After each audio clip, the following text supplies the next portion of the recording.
Oke, kita mulai rekaman kita dan selamat malam saya ucapkan sekali lagi kepada semua yang sudah hadir. Mungkin ada teman-teman kita yang lain yang belum hadir, nanti akan bergabung bersama dengan kita. Tapi kita akan mulai terlebih dahulu pada hari ini ya. Oke, dan ini kelas Calvinisme kita yang ke-14. Jadi kita sudah di akhir dan semester hampir selesai. Ya, selamat malam pada Pak Ori yang barusan bergabung juga. Mestinya kita satu kali ketemu lagi ya, yaitu minggu depan.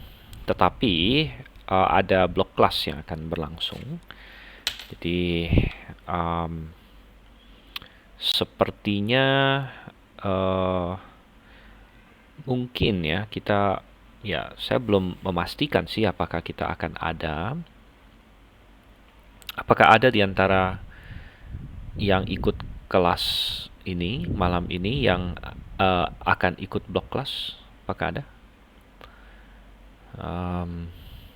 Tentunya yang di Jakarta ya, karena di luar Jakarta saya yakin tidak ada blok kelas. Tidak bisa datang ke blok kelas karena tidak bisa. Memang sekarang kan transportasi sedang sangat dibatasi gitu. Mungkin tidak ada ya. Kalau tidak ada, atau mungkin hanya mahasiswa saja. Mungkin mahasiswa yang akan ikut blok kelas, mahasiswa GITS ya, di asrama sana.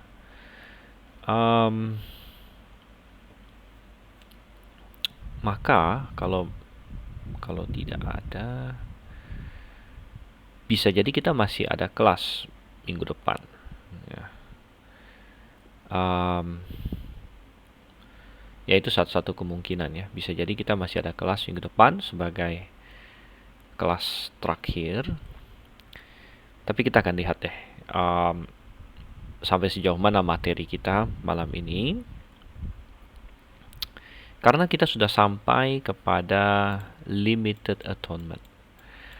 Dan walaupun limited atonement ini poin ketiga dalam tulip, tetapi di kita itu poin keempat karena kita sudah bahas pertama unconditional election, atau kita bahas 6 poin ya, sebenarnya 6 poin, yaitu masalah kedaulatan Allah, apakah Allah menentukan segala sesuatu, kemudian unconditional election ya, kemudian habis itu kita membahas total depravity ya, dan kemudian setelah itu kita bahas irresistible grace, dan sekarang kita masuk ke limited atonement, yaitu yang poin yang kelima yang kita bahas dari 6 poin Calvinisme. Dan minggu lalu kita sudah masuk di sini. Oke, jadi kita akan melanjutkan dan kita akan berdoa terlebih dahulu. Mari kita bersatu dalam doa. Bapa di surga, kami mengucap syukur bahwa kami ada kesempatan pada malam hari ini. Kami punya waktu, kami punya fasilitas, kami punya bahkan kesehatan yang Kau anugerahkan pada kami, Tuhan, di tengah-tengah pandemi dan lain sebagainya yang Kau memberikan pada kami kesehatan malam hari ini. Kami berdoa untuk mungkin saudara-saudara orang-orang kami kenal yang sedang kurang sehat. Mungkin ada teman-teman kami juga yang berhalangan malam ini. Kau yang kira tolong, atau sedang dalam proses datang atau masuk, Kau yang pimpin, Tuhan. Pimpin supaya malam ini pelajaran kami bisa baik dan indah. Kami berdoa nama Yesus Kristus. Amin. Oke, baik. Jadi limited atonement, limited atonement ini berbicara mengenai penebusan Yesus Kristus. Dan intinya pertanyaannya adalah, apakah penebusan Yesus Kristus dimaksudkan untuk semua orang, ataukah dimaksudkan hanya untuk orang-orang pilihan saja, orang-orang yang diselamatkan saja, gitu ya. Nah, Calvinis akan berkata bahwa penebusan Yesus hanyalah dimaksudkan untuk orang-orang pilihan saja. Jadi limited atonement, jadi Tuhan tidak pernah bermaksud untuk menebus dan tidak menyediakan penebusan untuk orang-orang yang non pilihan. Ya. Bahkan mereka tidak suka memakai istilah menyediakan, karena bagi mereka kalau ditebus ya ditebus. Kalau enggak ya enggak, dan kalau ditebus berarti sudah pasti selamat. Itu pola pikir mereka, ya. Sehingga saya sudah singgung bahwa mereka suka memakai istilah misalnya effective, ya, effective atonement, ya, kemudian efficacious. Jadi maksud mereka penebusan mereka itu benar-benar menebus gitu. Sedangkan argumen mereka atau tuduhan mereka adalah um, uh, penebusan kita dalam konsep kita itu penebusan yang tidak benar-benar menyelamatkan, belum benar-benar menyelamatkan, melainkan hanya menyediakan saja, gitu. Hanya menyediakan. Nah, kita bilang ya memang benar itulah ya, Tuhan menyediakan penebusan, tapi itu memang penebusan juga, gitu. Oke, dan minggu lalu kita sudah lihat ini sebagian, dan kita akan kembali lagi, ada beberapa hal yang akan kita bahas, tapi saya ingin kita lompat masuk ke poin nomor 5 saja terlebih dahulu ya. Poin nomor 5, kita akan melihat konsep-konsep Alkitab di sini, bahwa Alkitab dengan tegas menentang konsep limited atonement, dan sebaliknya menyatakan penebusan Tuhan Yesus dia lakukan untuk semua orang. Dia lakukan untuk semua orang, dan itu bisa kita lihat dari banyak poin ya. Saya bagi menjadi 6 poin di sini, A, B, C, D, E, F ya.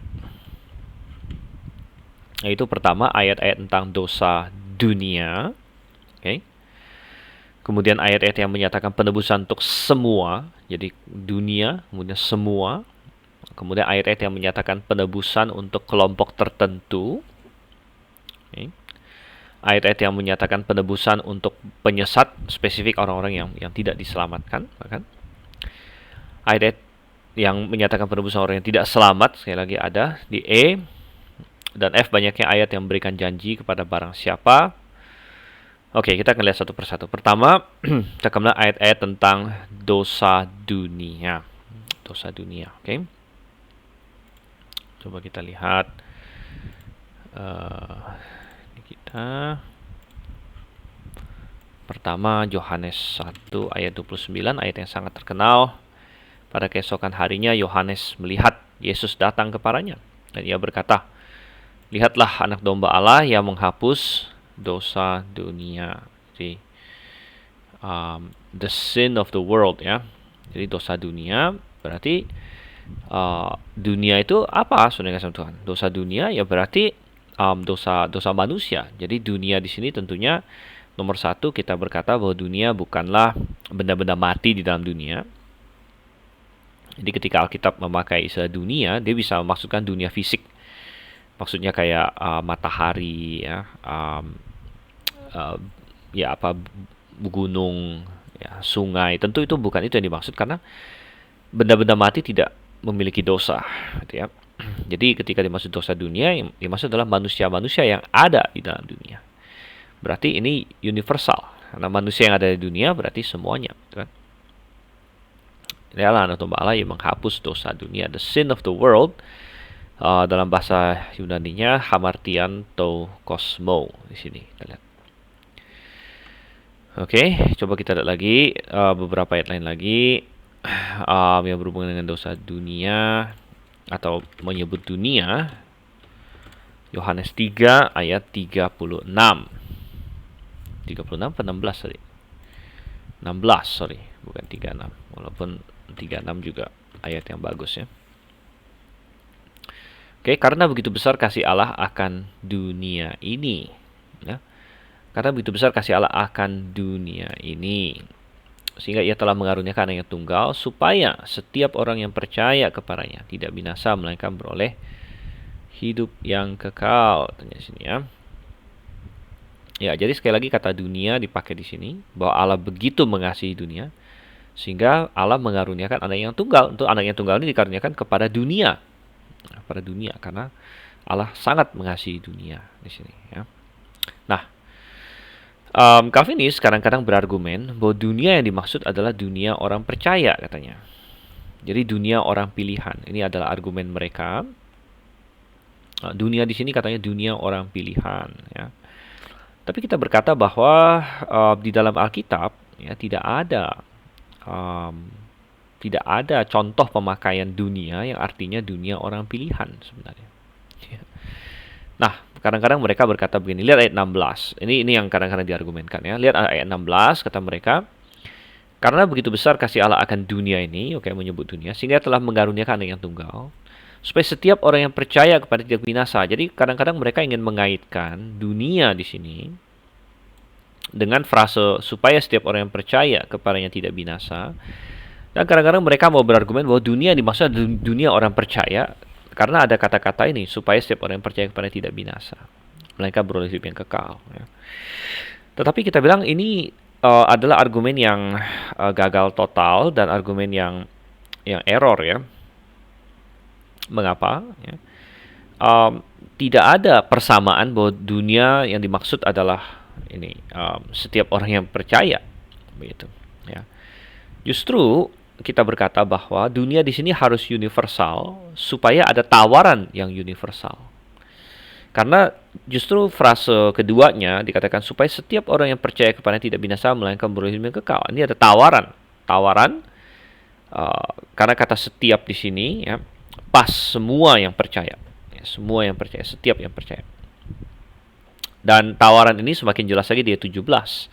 Sebab Allah mengutus anaknya ke dalam dunia bukan untuk menghakimi dunia, melainkan untuk menyelamatkannya oleh dia. Jadi Tuhan ingin menyelamatkan dunia di sini. Sehingga ayat 18 dikatakan barang siapa percaya kepadanya, barang siapa percaya kepadanya tidak akan dihukum. Barang siapa tidak percaya, ia telah berada di bawah penghukuman. Jadi ayat 18 memberitahu kita bahwa ada dua jenis orang dan ini merupakan suatu ajakan, suatu tawaran dan suatu ajakan agar manusia percaya kepadanya. Sebenarnya semua ayat ini ditulis supaya manusia percaya kepada Yesus, gitu. Dan justru dunia di sini haruslah universal supaya tawaran ini bersifat universal. Kalau misalnya dunia ini dibatasi, maka kata-kata barang siapa percaya kepadanya ini akan terdengar kosong sebenarnya, begitu. Ini adalah tawaran kosong karena ternyata tidak semua bisa percaya, tidak semua disediakan keselamatan. Lalu kenapa bisa bilang barang siapa? Gitu. Barang siapa, siapapun yang percaya. Gitu. Kalau misalnya saya datang kepada sekumpulan orang yang kelaparan, misalnya, ya, sekumpulan orang yang kelaparan, misalnya ada 100 orang kelaparan. Lalu saya siapkan ya 50 makanan untuk mereka, itu 50 porsi. Lalu saya bilang barang siapa yang mau makan silakan datang. Gitu. Tetapi sebenarnya saya hanya bermaksud memberikan kepada 50 orang. Gitu. Maka ini adalah tawaran yang tidak, ya entah itu tidak efektif atau ya tidak tulus, begitu. Tawaran yang tidak tulus. Ini permasalahan utama dari doktrin limited atonement, begitu. Coba kita lihat lagi ayat-ayat lain, 4 ayat 42.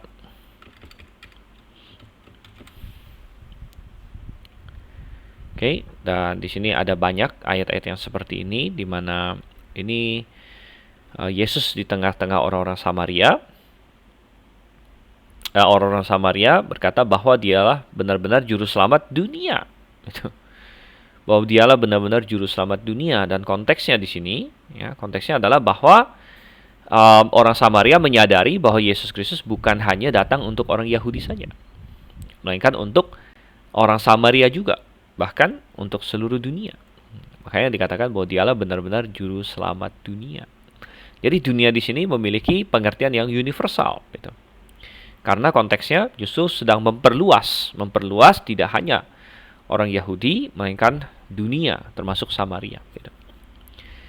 Jadi konteks tidak mendukung bahwa dunia di sini justru mau menyempitkan, ya, dunia di sini justru mau merestriksi bahwa itu hanya dunia sebagian saja. Justru konteksnya adalah ini memperlebar.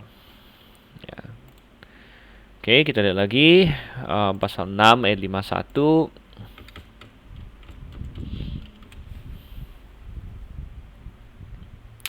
Akulah roti hidup yang telah turun dari sorga. Jikalau seorang makan dari roti ini, ia akan hidup selama-lamanya. Dan roti yang kuberikan itu ialah dagingku yang akan kuberikan untuk hidup dunia. Oke, sekali lagi kata dunia di sini ya. 2 Korintus 5 ayat 19. Jadi banyak sekali. Banyak sekali. Sebab Allah mendamaikan dunia dengan dirinya. Allah mendamaikan dunia dengan dirinya oleh Kristus, dengan tidak memperhitungkan pelanggaran mereka. Jadi Allah mendamaikan dunia gitu. Dan kalau kita lihat konteksnya sekali lagi ayat 20, jadi kami ini adalah utusan-utusan Kristus, seakan-akan Allah menasihati kamu dengan perantaran kami. Dalam nama Kristus kami minta kepadamu, berilah dirimu didamaikan dengan Allah. Perhatikan ya, ayat 19, Allah mendamaikan dunia dengan dirinya oleh Kristus. Dan kadang-kadang Calvinis bisa berargumen, loh kalau Allah mendamaikan dunia, justru itu berarti dunianya harus dunia orang pilihan katanya. Atau dunianya harus hanya orang percaya saja, karena kalau orang yang tidak percaya kan tidak diperdamaikan gitu. Sedangkan di sini katakan Allah mendamaikan dunia.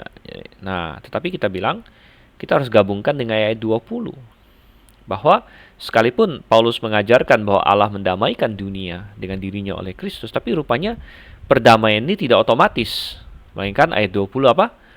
Harus ada respon manusia. Respon manusia untuk menerima. Sehingga dikatakan, berilah dirimu didamaikan dengan Allah. Ini adalah respon manusia yang dituntut. Begitu. Jadi, apa yang Kristus sudah lakukan, jadi Alkitab mengajarkan model seperti yang kita pahami. Begitu. Bahwa Allah menyediakan, Allah mengerjakan, tapi tidak langsung diaplikasikan. Ya. Allah menyediakan, tidak langsung diaplikasikan, melainkan tersedia, dan kemudian harus ada respon manusia atau tanggung jawab manusianya untuk menerima itu. Barulah itu teraplikasi kepada dirinya. Ini adalah model penebusan yang kita pahami, bahwa Yesus Kristus telah membayar ya, atau menyediakan keselamatan atau penebusan bagi kita. Kemudian kita katakan penebusan itu tetap tidak langsung teraplikasi, melainkan harus diterima terlebih dahulu begitu. Nah, sedangkan dalam model Calvinis ya, mereka menghilangkan atau ya mengecilkan ya, konsep tuntutan respon manusia itu gitu. Karena bagi mereka respon manusia adalah efek, itu bukan benar-benar ada pilihan yang real gitu. Melainkan ingat, kita sudah bilang bahwa Calvinis percaya kalau Tuhan memilih kamu, kamu akan percaya, nggak mungkin nggak percaya. Dan kalau Tuhan tidak pilih kamu, maka kamu tidak akan bisa percaya dan tidak akan percaya gitu. Ya, jadi kalau dalam skema Calvinis, percaya atau tidak percaya itu bukanlah suatu pilihan yang benar-benar terbuka bagi manusia sebenarnya. Ya, melainkan percaya dan tidak percaya itu adalah efek dan mata rantai dari penetapan Allah di kekekalan itu. Ya, jadi ya, dan itu tidak cocok dengan gambaran ini ya, gambaran Alkitab di mana kita baca di ayat ini misalnya Allah mendamaikan dunia dengan dirinya oleh Kristus. Jadi Allah mendamaikan dunia itu ya semua gitu. Tetapi apakah semua akan mendapat manfaat? Ternyata di ayat 20 masih ada yang dituntut dari tanggung jawab manusia. Berilah dirimu didamaikan dengan Allah. Jadi perhatikan, Allah sudah mau mendamaikan, Allah mendamaikan, tapi manusia harus juga mau didamaikan. Berilah dirimu didamaikan dengan Allah. Allahnya mau mendamaikan, apakah manusianya mau didamaikan atau tidak? Gitu. Ya. Nah, jadi kita melihat di sini ada apa yang Allah lakukan, dan kemudian Tuhan menuntut respon manusia di sini. Nah, respon manusia ini ada tanggung jawab manusia ini, tapi bukanlah jasa. Gitu. Jadi bukan kerjasama. Saya menolak istilah kerjasama. Gitu ya. Karena ini bukan kerja. Kalau kerjasama kan ada sama-sama ada kerjanya. Ini bukan kerjasama. Ini adalah yang satu memberikan hadiah, yang satu menerima hadiah. Gitu. Kalau saya kasih hadiah, lalu ada orang terima hadiah, itu bukan kerjasama kita. Itu bukan kerjasama. Itu saya yang kerja, misalnya. Saya yang beli hadiahnya. Orang itu tidak kerjasama untuk mendapatkan hadiah ini.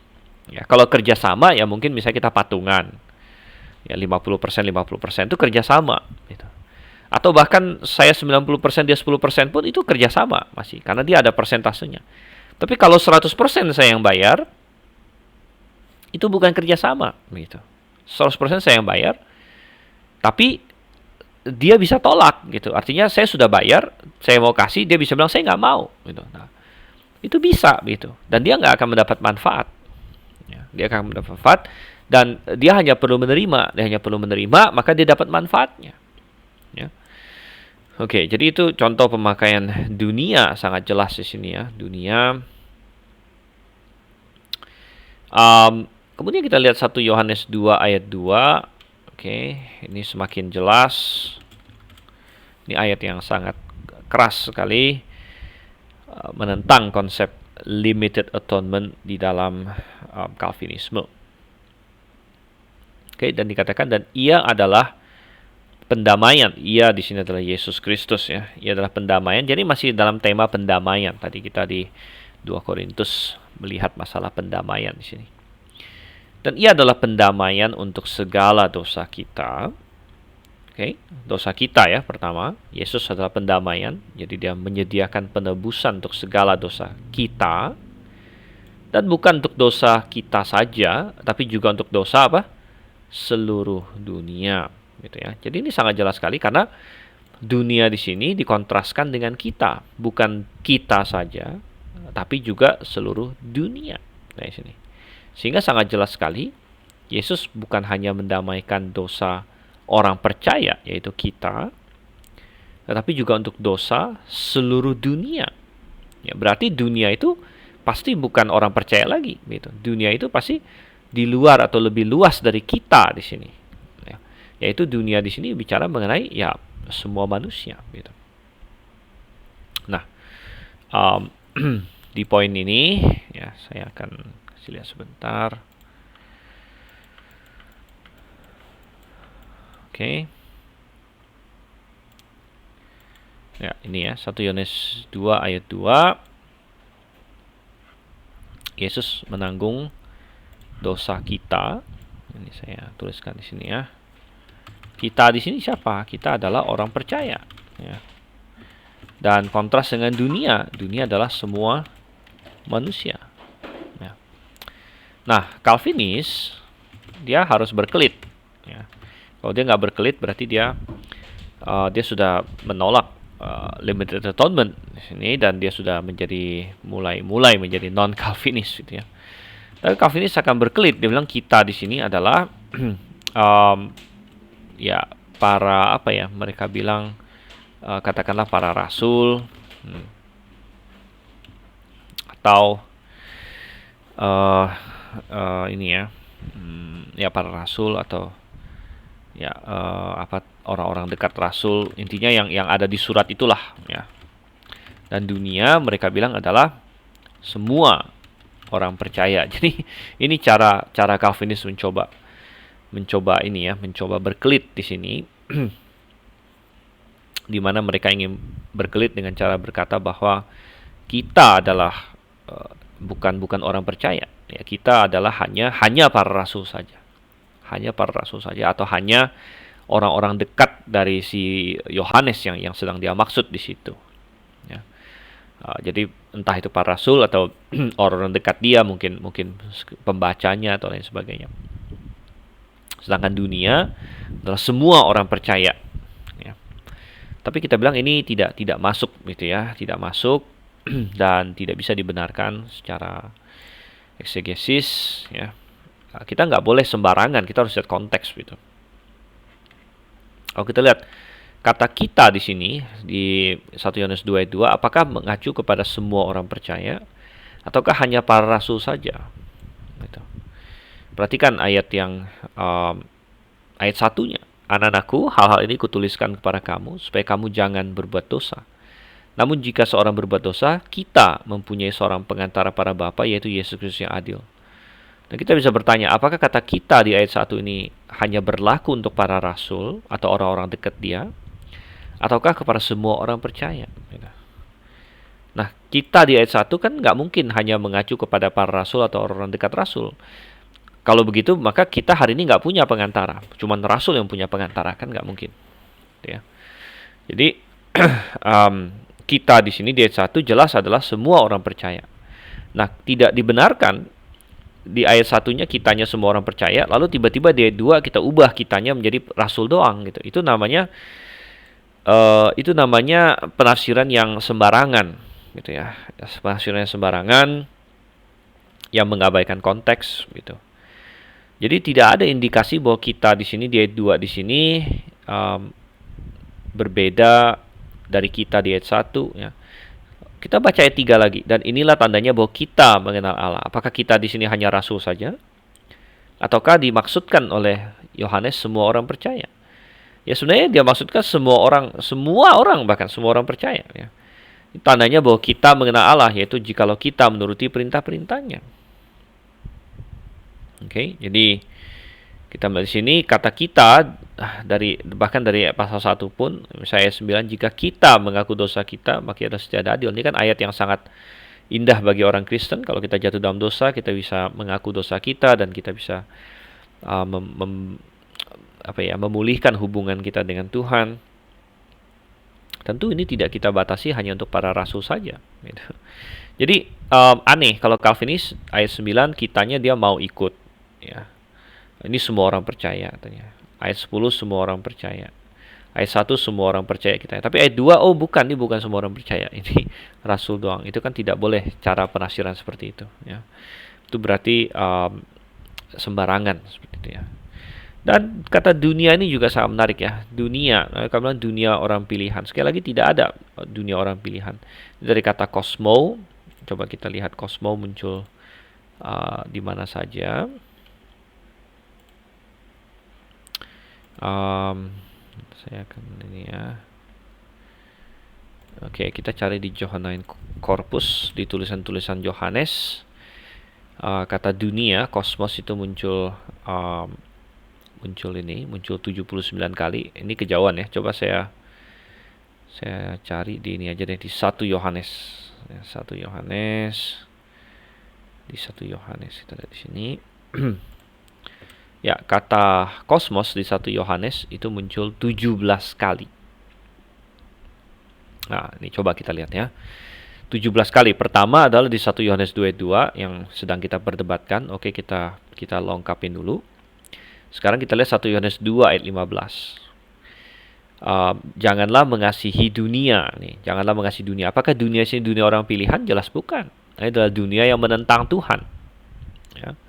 Janganlah kau mengasihi dunia dan apa yang dalamnya. Jika orang mengasihi dunia, maka kasih akan Bapa tidak ada dalam orang itu. So semua yang ada dalam dunia. Jadi dunia muncul berapa kali ya? Sampai ayat 15 sampai 17. Dan dunia sedang lenyap dengan keinginannya. Ya, dan lain sebagainya. Jadi jelas dunia di sini bukan dunia orang pilihan. Ini adalah dunia yang menentang Tuhan. Oke. 1 Yohanes 3 ayat 1. Dunia tidak mengenal kita. Dunia tidak mengenal kita ini dunia apa ini? Apakah dunia orang pilihan? Jelas bukan. Ini adalah dunia yang sekali lagi dunia yang tidak mengenal Tuhan. Dunia yang tidak mengenal Tuhan maka tidak mengenal kita. Ya, kan? Perhatikan sih, dunia tidak mengenal Dia. Dunia yang tidak mengenal Tuhan di sini. 1 Yohanes 3:13. Ayat 13 di sini. Dunia membenci kamu. Sekali lagi jelas bukan dunia orang pilihan, dunia yang menentang Tuhan. Ayat 17 masih di ayat 3 ya. Pasal 3 maksudnya. Barang siapa mempunyai harta duniawi. Ya, ini dunia fisik ya. Oke, ini enggak ada hubungan di dunia fisik. 1 Yohanes 4 ayat 1. Sebab banyak nabi-nabi palsu telah muncul pergi ke seluruh dunia. Pergi ke seluruh dunia. Ini sekali lagi juga dunia fisik ya, dunia fisik atau dunia yang universal atau dunia orang yang tidak percaya. Gitu. Boleh, bisa juga ya. Dunia, mau dunia fisik, mau dunia yang tidak mengenal Tuhan, bisa. Tapi yang jelas bukan dunia orang pilihan. 1 Yohanes 4 ayat 3, roh antikristus dikatakan sekarang ini ia sudah ada di dalam dunia. Ini adalah dunia fisik, ya, bukan dunia pilihan, bukan dunia orang pilihan, dunia dalam pengertian secara fisik. Kemudian ayat 4, roh yang ada di dalam kamu lebih besar daripada roh yang ada di dalam dunia. Nah, itu sekali lagi ini dunia fisik atau dunia yang menentang Tuhan, bisa juga. Oke, jadi tidak mendukung apa yang Calvinis katakan. Ayat 5, mereka berasal dari dunia. Sebab itu mereka bicara soal hal-hal duniawi dan dunia mendengar mereka. Ini sekali lagi bicara mengenai dunia yang menentang Tuhan. Ini bicara mengenai dunia yang menentang Tuhan. Ya. 1 Yohanes 4 ayat 9, Allah telah mengutus anaknya yang tunggal ke dalam dunia. Oke, ini dunia fisik, ya, maksudnya turun ke bumi. Oke. 1 Yohanes 4 ayat 14, oke, ya, telah mengutus anaknya menjadi juru selamat dunia. Oke, ini yang bisa diperdebatkan juga. Dunia di sini maksudnya apa? Tapi kita sudah melihat dari tadi konsisten dunia itu tidak ada. Tidak ada, dunia itu adalah dunia orang pilihan. Dunia dalam 1 Yohanes konsisten adalah entah dunia secara fisik, maksudnya kayak bumi, ya, atau dunia yang menentang Tuhan bahkan. Dunia yang tidak mengenal Tuhan, dunia yang kita tidak boleh mengasihinya, dunia yang membenci kita, dan lain sebagainya. Ya. Kemudian kita lihat ayat 17. Sama seperti dia, kita juga ada di dalam dunia ini. Oke, ini adalah dunia fisik, ya, bumi. 1 Yohanes 5 ayat 4. Semua yang lahir dari Allah mengalahkan dunia. Ini dunia yang menentang Tuhan, dunia yang tidak mengenal Tuhan. Semua yang lahir dari Allah mengalahkan dunia. Inilah kemenangan yang mengalahkan dunia. Sekali lagi, iman kita. Siapakah yang mengalahkan dunia? Ya, jadi, dan terakhir 1 Yohanes 5 ayat 19, kita tahu bahwa kita berasal dari Allah dan seluruh dunia berada di bawah kuasa si jahat. Ini jelas. Seluruh dunia berada di bawah kuasa si jahat.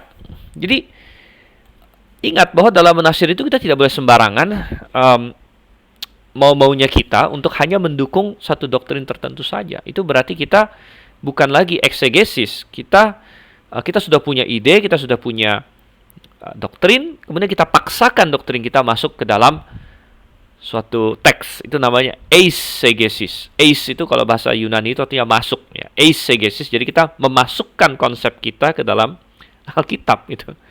Nah, mestinya kita eksegesis. X itu artinya keluar. Artinya kita menarik keluar pelajaran dari Alkitab. Itu eksegesis, ya. Tapi makanya banyak orang bukan eksegesis, dia tarik pelajaran, tarik doktrin dari Alkitab, tapi dia eisegesis, dia masukkan doktrin dia ke dalam Alkitab gitu. Dia sudah punya konsep seperti limited atonement. Kemudian dia paksakan, dia lihat 1 Yohanes 2 ayat 2 di sini, bahwa Yesus Kristus adalah pendamaian untuk semua dosa kita, tapi bukan hanya dosa kita saja, tapi juga untuk dosa seluruh dunia. Bahkan ada kata-kata seluruh lagi, ya, seluruh dunia. Penekanannya jadi universal, seluruh. Karena bukan saja dunia, tapi seluruh dunia, seluruh dunia. Dan kalau Calvinis ingin berargumen bahwa ini adalah dunia orang pilihan atau dunia hanya orang percaya saja, kita bilang tidak masuk akal, karena di seluruh 1 Yohanes tidak ada Rasul Yohanes memakai kosmos dengan pemahaman dunia orang percaya atau dunia orang pilihan. Tidak ada dia memakai itu, ya. Dan 17 kali muncul kata kosmos, ya, kosmos dalam 1 Yohanes. Entah itu beberapa kali, ya, mengacu kepada dunia secara fisik, maksudnya bumi ini, ya, dunia fisik lah pokoknya yang kita lihat, atau lebih sering lagi dia mengacu kepada dunia dalam pengertian dunia yang menentang Tuhan, yaitu orang-orang yang tidak percaya, bahkan yang membenci Tuhan dan lain sebagainya, yang dikalahkan oleh iman kita, ya. Oke, jadi ya, itu mestinya sangat jelas sekali bahwa doktrin limited atonement ini sangat kacau dan sangat bertentangan dengan firman Tuhan sebenarnya. Oke, kemudian kita lihat lagi di sini.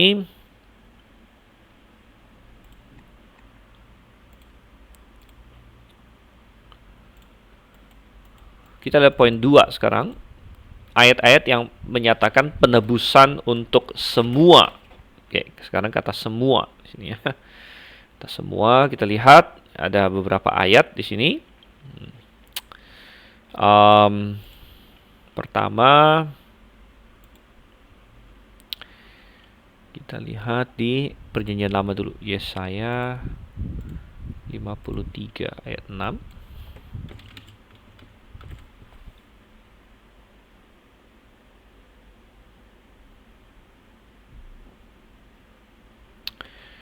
Oke. Ayat 6, kita sekalian sesat seperti domba. Jadi kita semua dalam bahasa ininya Inggrisnya all we ya. All we. Ini dalam bahasa Ibraninya kulanu. Ya, kulanu. Jadi semua kita sesat. Nah, sekarang kita bertanya.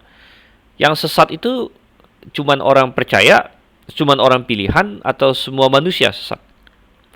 Apakah hanya orang pilihan saja yang sesat? Ataukah orang non pilihan juga sesat? Ya, mestinya sih semua manusia ya, baik pilihan maupun non pilihan itu sesat semuanya. Gitu. Nah, jadi kalau misalnya all we di ayat 6 di sini mengacu kepada semua manusia, bahwa semua manusia itu sesat seperti domba, ya, dan masing-masing mengambil jalannya sendiri, ini benar bukan hanya untuk orang pilihan, tapi untuk orang non pilihan. Orang non pilihan kan juga tersesat gitu. Emangnya orang non pilihan nggak tersesat?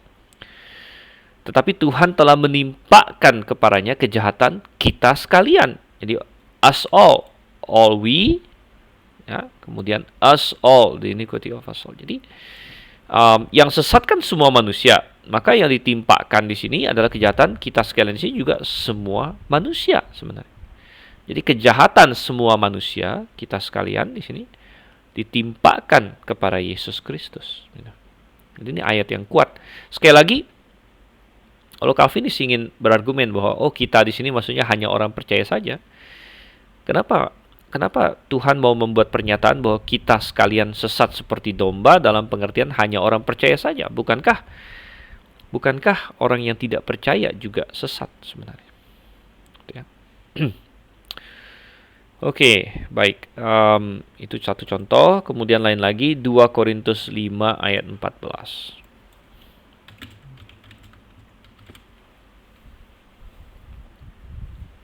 Okay. Baik, ayat 14. Sebab kasih Kristus yang menguasai kami, karena kami telah mengerti bahwa jika satu orang sudah mati untuk semua orang, maka mereka semua sudah mati. Oke, satu orang sudah mati untuk semua orang. Jadi ada suatu suatu kontras di sini. Satu dikontraskan dengan semua. Gitu. Jadi ya, semua berarti semua di sini. Yesus Kristus mati untuk semua orang, sangat jelas sekali. Ya. Dan kontrasnya adalah satu. Satu adalah angka terkecil yang ya kita nggak usah hitung 0 karena 0 berarti kan nggak ada ya. Tapi jumlah yang paling sedikit yang bisa adalah 1 gitu. Ya 1 itu sudah paling sedikit.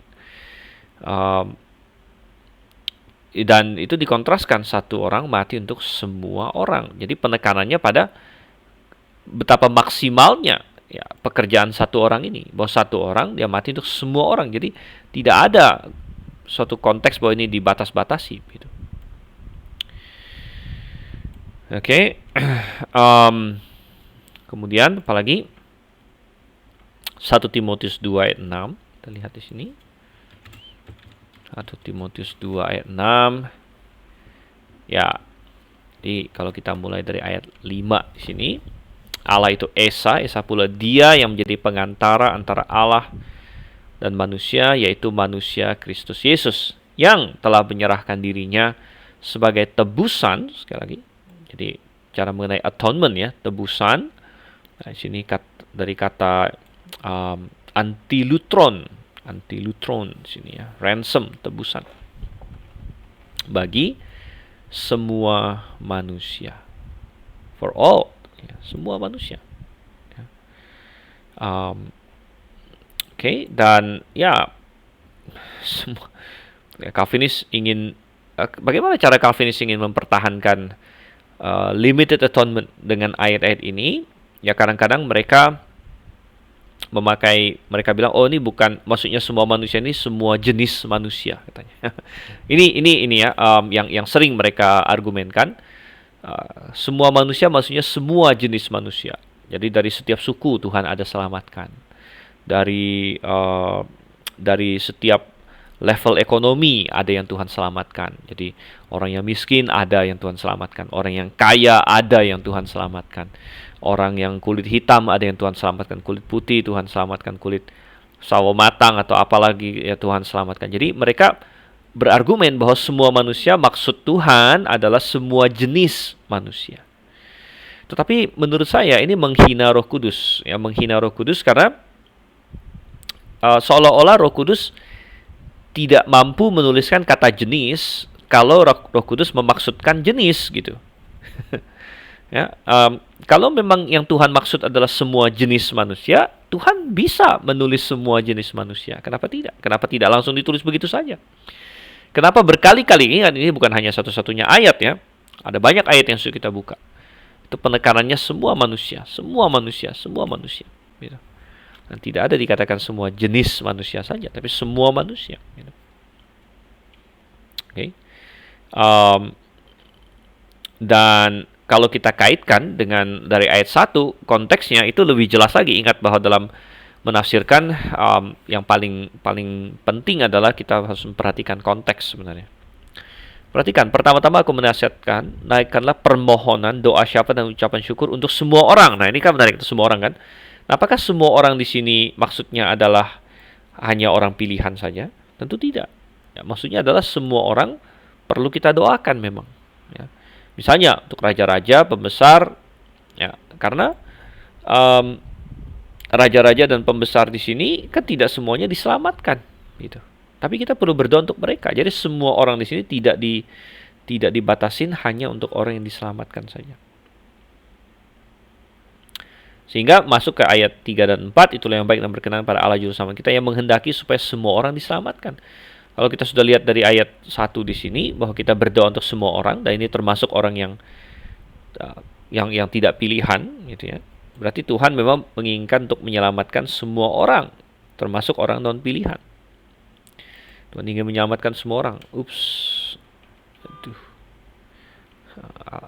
Alkitab saya crash, bentar ya.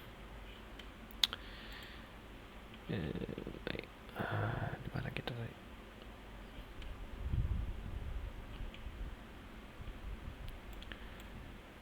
Oke.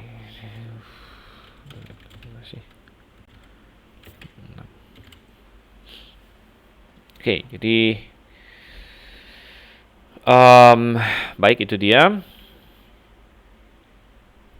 Oke, selanjutnya saja deh, kita balik ke sini lagi. 1 Timotius 4 ayat 10, ini juga ayat yang sangat bagus ya. 1 Timotius 4 ayat 10 sangat bagus untuk membantah poin limited atonement. Itulah sebabnya kita berjerih payah dan berjuang, karena kita menaruh pengharapan kita kepada Allah yang hidup, juru selamat apa? Semua manusia. Juru selamat semua manusia.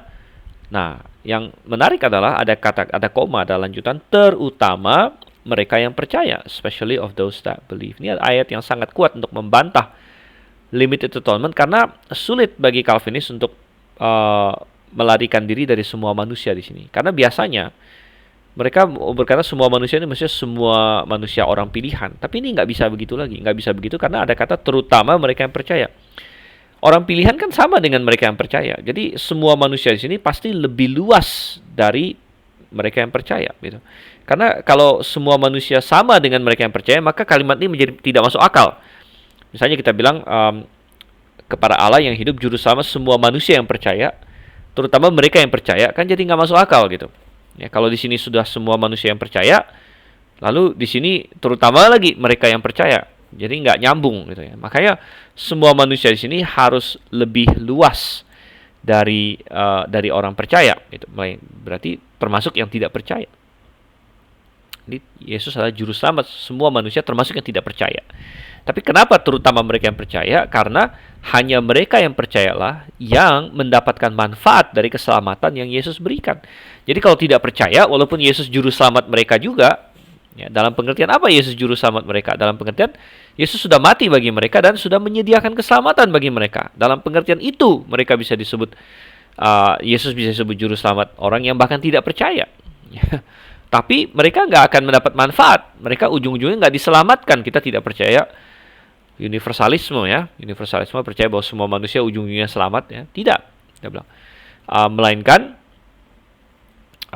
Yesus Kristus menyediakan keselamatan bagi semua orang, ya. Tapi hanya yang percaya yang mendapat manfaat. Makanya ayat ini jadi nyambung. Ayat ini jadi masuk akal. Juru selamat semua manusia. Oke, semua manusia, terutama mereka yang percaya, gitu. Oke. Ya, jadi ini sangat jelas juga. Ibrani 2 ayat 9.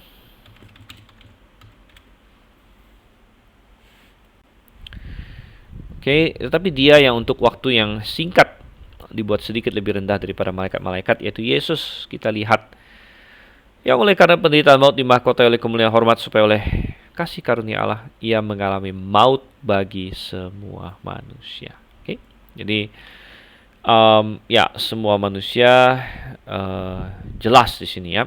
Nah, Calvinis sering berargumen bahwa semua manusia itu tidak harus selalu berarti semua manusia semua manusia secara absolut. Ya, kita bilang benar sih, ya. Kata semua manusia jelas tidak harus berarti semua manusia secara absolut, gitu. Tergantung konteks, gitu. Tergantung konteks. Misalnya kalau konteksnya lagi bicara, misalnya kita bilang gini, misalnya konteksnya, ya, misalnya saya bikin cerita, ya, saya kasih cerita, misalnya begini, saya bilang bahwa di suatu perusahaan besar, bosnya ulang tahun. Nah, bosnya ulang tahun, dia mengadakan suatu pesta. Dan semua karyawannya dia undang. Dan di dalam pesta itu semua orang dia berikan angpau, dia berikan amplop, dia berikan uang, hadiah. Nah, perhatikan kalimat, ya. Semua orang dia berikan angpau atau amplop. Nah, jelas kita tidak memahami semua orang di situ, ya semua orang di seluruh dunia, jelas tidak. Tapi konteksnya apa? Konteksnya adalah semua orang yang ikut dalam pesta dia itu, gitu. Jadi jelas dari konteksnya, memang benar, gitu. Jadi memang benar istilah semua orang tidak selalu mengacu kepada semua orang di seluruh dunia. Itu kita akui, itu nggak masalah, itu kita pahami dalam bahasa seperti itu. Tetapi, ya, kalau mereka mau menggunakan argumen ini untuk mendukung limited atonement, mereka harus menunjukkan di mana dalam konteks perikop ini, ada pembatasan terhadap kata semua orang itu, gitu. Kalau dalam cerita yang tadi saya fiktif buat itu kan jelas, misalnya ada bos perusahaan mengundang semua karyawannya. Oh, jadi konteksnya apa? Konteksnya perusahaan ada karyawan diundang ke pesta. Lalu semua orang dikasih angpau atau dikasih hadiah. Oh, jadi jelas, gitu. Jadi jelas karena sedang ngomongin apa? Sedang ngomongin terbatas ke pestanya si bos ini, gitu. Jadi ada alur ceritanya, gitu. Jelas. Itu namanya kontekstual, ya, kontekstual. Jadi, nah, dari semua perikop yang kita baca ini, ya. Dari perikop semua yang kita baca ini, ada apa? Ada konteks apa yang istilahnya apa, ya? Membatasi, gitu. Bahwa semua orang di sini bukan universal, gitu. Tidak ada. Dari tadi kita lihat tidak ada, gitu. Bahkan ada banyak yang sebaliknya, yang tegas. Misalnya tadi semua orang, terutama mereka yang percaya, itu sudah sangat jelas, ya. Bukan hanya untuk dosa kita, tapi untuk dosa seluruh dunia, itu juga sangat jelas, sangat universal, tidak ada dibatas-batasin. Jadi sering mereka berargumen seperti itu. Oh, kata semua orang kan tidak berarti harus semua secara absolut, tergantung konteks. Ya benar sih. Sekarang tunjukkan dari konteksnya, mengapa kamu mau bisa berargumen bahwa Katakanlah misalnya yang terakhir ini saja lah, Ibrani 2 ayat 9. Tetapi dia yang untuk waktu sedikit dibuat lebih rendah dari malaikat-malaikat, yaitu Yesus kita lihat, yang oleh karena penderitaan maut dimahkota oleh kemuliaan hormat, supaya oleh kasih karunia Allah yang mengalami maut bagi semua manusia. Tidak ada konteks di atasnya, misalnya dia lagi ngomongin orang Yahudi doang, atau dia lagi ngomongin apa begitu ya, sehingga semua manusia di sini harus dipahami sebagai sesuatu yang lebih sempit gitu.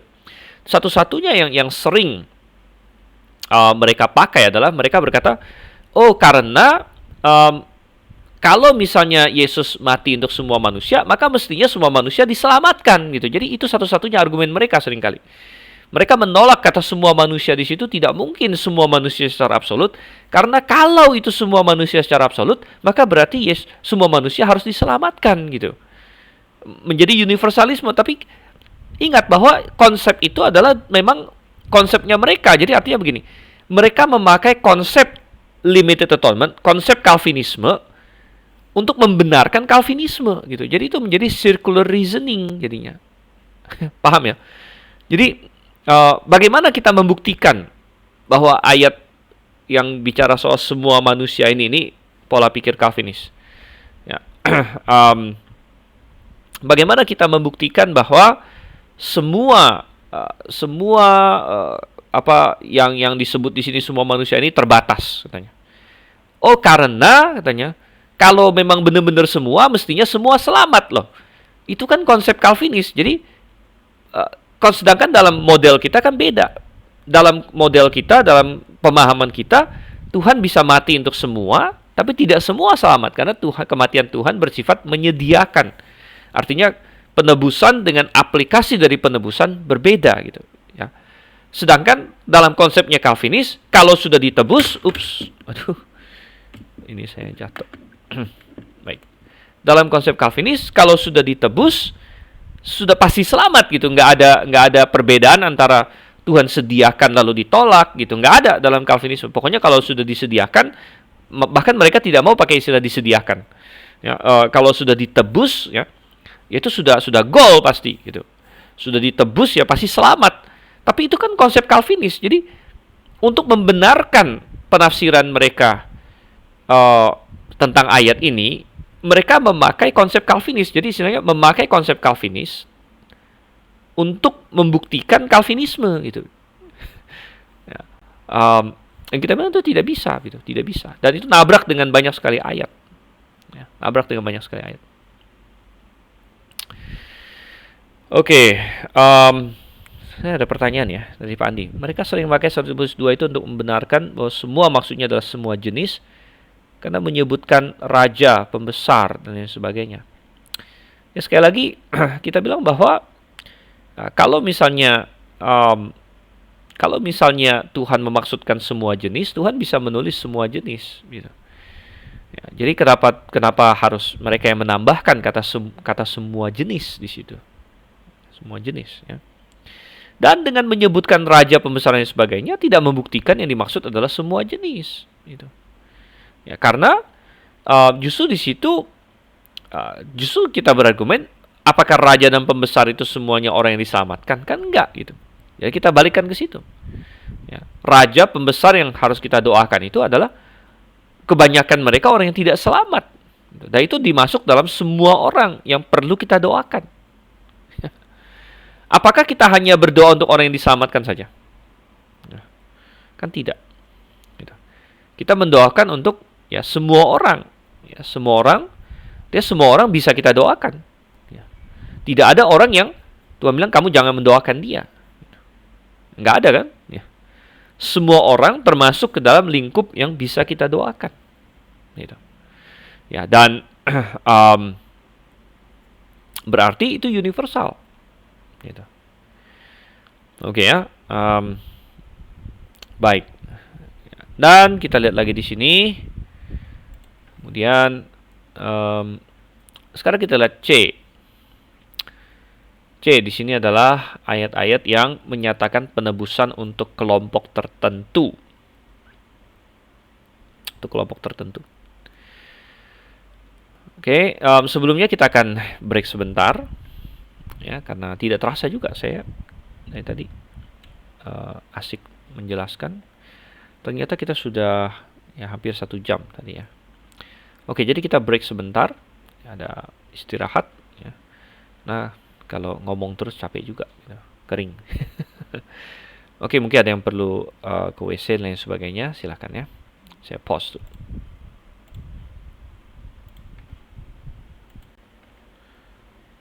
Baik, kita mulai lagi rekaman kita. Tadi kita break sebentar. Kita lihat C di sini. Nah, kita sudah melihat ada ayat-ayat yang berbicara mengenai Yesus mati untuk dosa dunia. Ada ayat yang menyatakan penebusan untuk semua manusia. Tapi ada juga ayat-ayat yang menyatakan penebusan untuk kelompok tertentu. Ya, kelompok tertentu. Dan kadang-kadang ini yang dipakai oleh Calvinis. Ya. Tapi kita akan lihat kenapa argumen Calvinis dengan ayat-ayat ini justru sangat-sangat salah ya. Sangat kacau. Coba kita lihat beberapa di antaranya. Kita lihat misalnya Matius 1 ayat 21. Dikatakan ia akan melahirkan anak laki-laki. Ini tentang bicara sama Maria. Ia di sini ia akan melahirkan anak laki-laki dan engkau akan menamakan dia Yesus. Karena dialah yang akan menyelamatkan umatnya dari dosa mereka. Jadi Yesus dikatakan akan menyelamatkan umatnya. Nah, di sini Calvinis sering memakai ayat ini untuk berkata, menyelamatkan umatnya. Jadi Yesus menebus umatnya dan berarti limited atonement. Yang ditebus oleh Yesus adalah umatnya di sini. Oke, Matius 20 ayat 28 contohnya.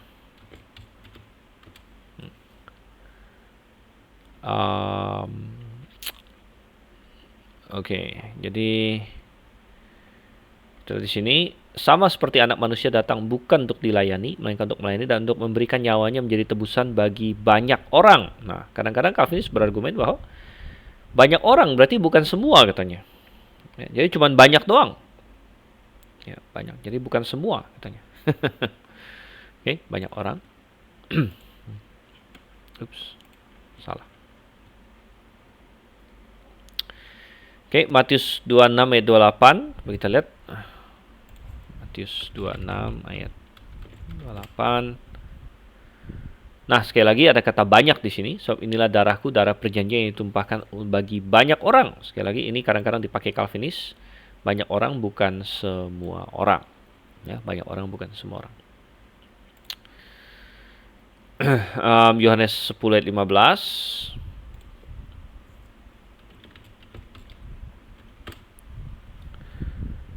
Oke, aku memberikan nyawaku bagi domba-dombaku. Ini mirip yang tadi Matius 1 ayat 21 ya. Bahwa Yesus menyelamatkan umatnya. Sini Yesus memberikan nyawa untuk domba-dombanya. Nah, dari sini Calvinis berkata berarti limited ya. Berarti hanya mati untuk domba-dombanya saja gitu. Tapi ada satu hal mengenai argumen Calvinis yang merupakan suatu trik sulap saya bilang. Trik sulap. Anda pernah melihat orang main sulap ya? Ya. Kalau orang main sulap itu kelihatan canggih sekali ya.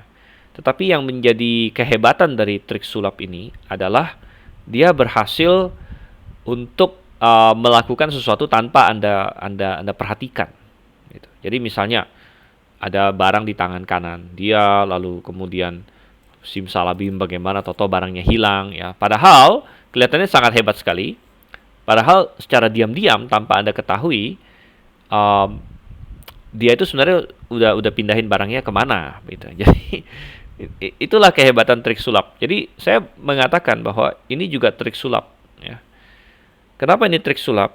Karena Calvinis melompat dari apa yang teks katakan. Misalnya aku memberikan nyawaku bagi domba-dombaku. Benar nggak ini katanya? Ya benar lah. Kayaknya namanya Alkitab ngomong begitu ya benar. Makanya limited atonement katanya. Yesus hanya mati untuk domba-dombanya. Nah, di situ adalah trik sulap saya katakan. Trik sulap karena dari kata-kata bahwa aku memberikan nyawaku bagi domba-dombaku, mereka menyelundupkan, memasukkan konsep hanya di situ. Hanya, ya. Jadi aku memberikan nyawaku bagi domba-dombaku, makanya Yesus hanya. Jadi kata hanya itu diselundupkan di situ. Seperti suatu trik sulap gitu kan.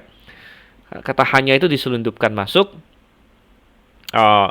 bahwa seolah-olah kalau dikatakan Yesus memberikan nyawa bagi domba-dombanya, maka Yesus hanya mati untuk domba-domba. Padahal teks tidak berkata hanya loh.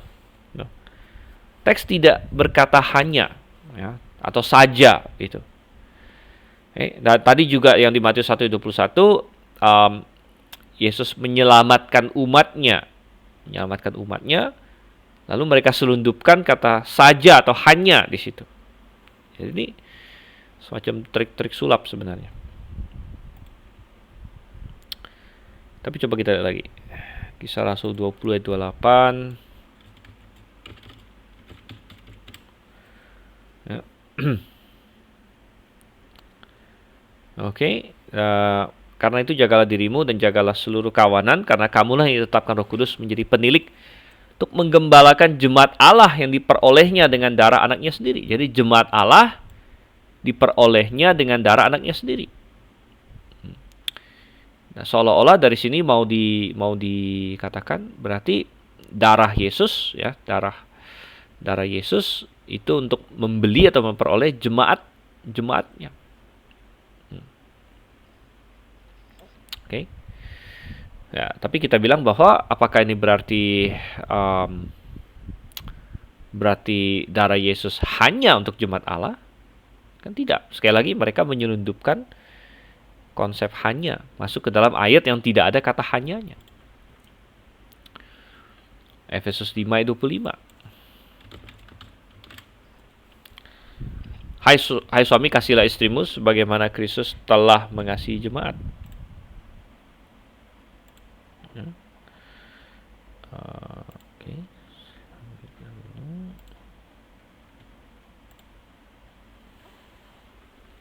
Jadi Kristus mengasihi jemaat.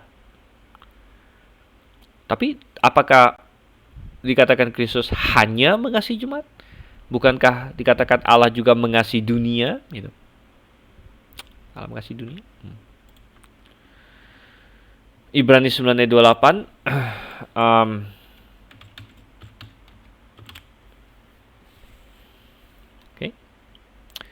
Demikian pula Kristus hanya satu kali saja mengorbankan dirinya untuk menanggung dosa banyak orang. Sekali lagi, kadang-kadang mereka berargumen dosa banyak bukan semua. Gitu. Nah, bagaimana kita menjawab ini? Oke, bagaimana kita menjawab ini? Ya, jadi kita lihat di sini ayat-ayat yang dipakai oleh Calvinis di sini sama sekali. Jadi mereka tidak punya ayat untuk mendukung limited atonement. Semua ayat yang mereka pakai ini adalah trik sulap, saya bilang. Trik sulap tadi. Mereka menyelundupkan kata hanya atau saja. Pertama kita bilang, bukankah teknik-teknik seperti ini yang sering dipakai oleh kritik-kritik Alkitab untuk mencari kesalahan dalam Alkitab? Ya, kesalahan dalam Alkitab. Misalnya, ya, kita bilang, di Matius, ya, di Injil Matius dikatakan Yesus menyeberang danau, ya, lalu ketemu dua orang kerasukan setan. Lalu di Injil Markus dan Lukas, Yesus menyeberang danau, lalu ketemu, ya, seorang yang kerasukan setan, ya, dan ini diidentifikasi sebagai yang legion, ya. Ini perikop yang mengenai legion itu. Bukankah para pengkritik Alkitab sering berkata, wah, ini ada kesalahan, katanya. Kenapa di Matius bilang 2, di Markus dan Lukas bilang 1? Dan bukankah, ya, para Calvinis yang membela Alkitab terhadap kritik-kritik liberal atau kritik-kritik ya dari orang yang tidak percaya Tuhan di sini, bukankah mereka dengan pintar, dengan baik menurut saya bisa menjawab, ya, kasus-kasus seperti itu loh. Tidak ada pertentangan, dua-duanya benar, ya. Dan Matius mencatatkan secara keseluruhan, yaitu ada 2 orang. Sedangkan Markus dan Lukas berfokus kepada satu yang paling signifikan, yaitu yang legion itu gitu. Dan Markus dan Lukas tidak bertentangan dengan Matius karena Markus dan Lukas tidak mengatakan hanya satu orang gitu. Ya, bahwa Yesus ketemu seorang itu benar gitu kan. Memang ada orang yang ditemui, tetapi kan tidak dikatakan hanya satu orang yang ditemui. Sebenarnya ada dua, tapi yang mau difokuskan yang satu gitu. Jadi saya yakin kalau Calvinis disuruh untuk menjawab, katakanlah dalam tanda kutip, kesulitan Alkitab ini, mereka bisa menalar itu dengan sangat mudah sekali begitu. Nah, sekali lagi kita tanya, bagaimana dengan yang masalah ini sekarang? Ya, ada banyak ayat-ayat ya, yang berkata bahwa Yesus mati untuk semua manusia. Ya. Ada ayat-ayat yang berkata bahwa Yesus mati untuk umatnya. Sekarang kalau ada, saya imajinasikan seorang kritik Alkitab berkata, oh ini bertentangan nih, gitu. Ini bertentangan. Apakah Yesus mati untuk semua manusia atau umatnya, gitu. Bagaimana kita menjawabnya? Prinsipnya kan sama gitu. Tidak ada dikatakan Yesus mati hanya untuk umatnya. Tidak ada kata hanya di situ. Tidak ada kata saja di situ. Maka kita bisa dengan mudah berkata tidak ada pertentangan sama sekali. Kenapa? Karena umatnya sudah termasuk di dalam semua manusia gitu. Jadi kalau Yesus mati untuk semua manusia, maka otomatis Yesus juga mati untuk umatnya gitu. Jadi pertentangannya di mana gitu? Tidak ada pertentangan sama sekali gitu kan. Tidak ada pertentangan sama sekali. Dan sekaligus kita langsung balikkan, berarti ayat yang berkata Yesus mati untuk umatnya tidak membuktikan limited atonement gitu. Karena kalau Yesus mati untuk semua manusia, maka berarti dia mati juga untuk umatnya. Untuk membuktikan limited atonement, Calvinis harus menemukan ayat yang mengindikasikan bahwa Yesus mati untuk umatnya saja.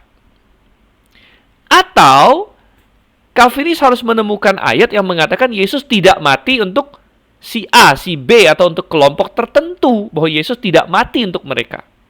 Bahwa Yesus tidak menebus mereka. Nah, kalau Calvinis bisa menemukan ayat seperti itu, bahwa Yesus tidak mati untuk X, Yesus tidak mati untuk Y, Yesus tidak mati untuk kelompok apa, Yesus tidak mati untuk itu. Nah, itu baru mereka bisa membuktikan limited atonement. Atau mereka menemukan ayat yang mengatakan hanya, misalnya Yesus hanya mati untuk sekelompok orang saja. Yesus mati untuk si A, B, C, D, E saja begitu. Nah, maka itu bisa membuktikan limited atonement. Tetapi ayat yang tadi mereka berikan sama sekali tidak ada yang membuktikan limited atonement begitu.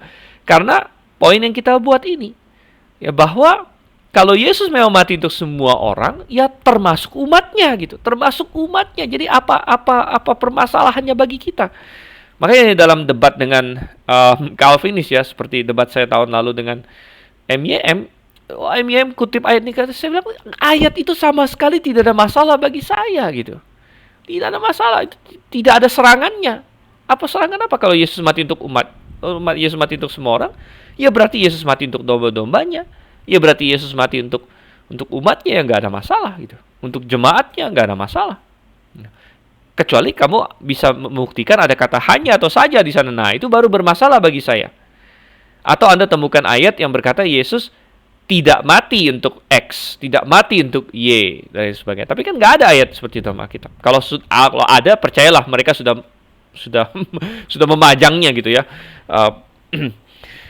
Nah, kemudian gitu, saya juga bisa kasih ilustrasi lain lagi. Di dalam Galatia, coba kita lihat ya.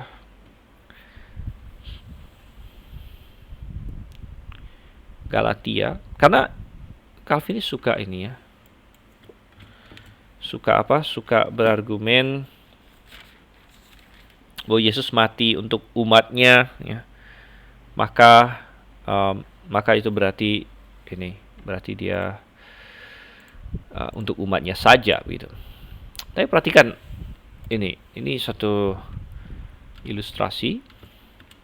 Misalnya Galatia 2 ayat 20. Ini Paulus sedang bicara. Galatia 2 ayat 20.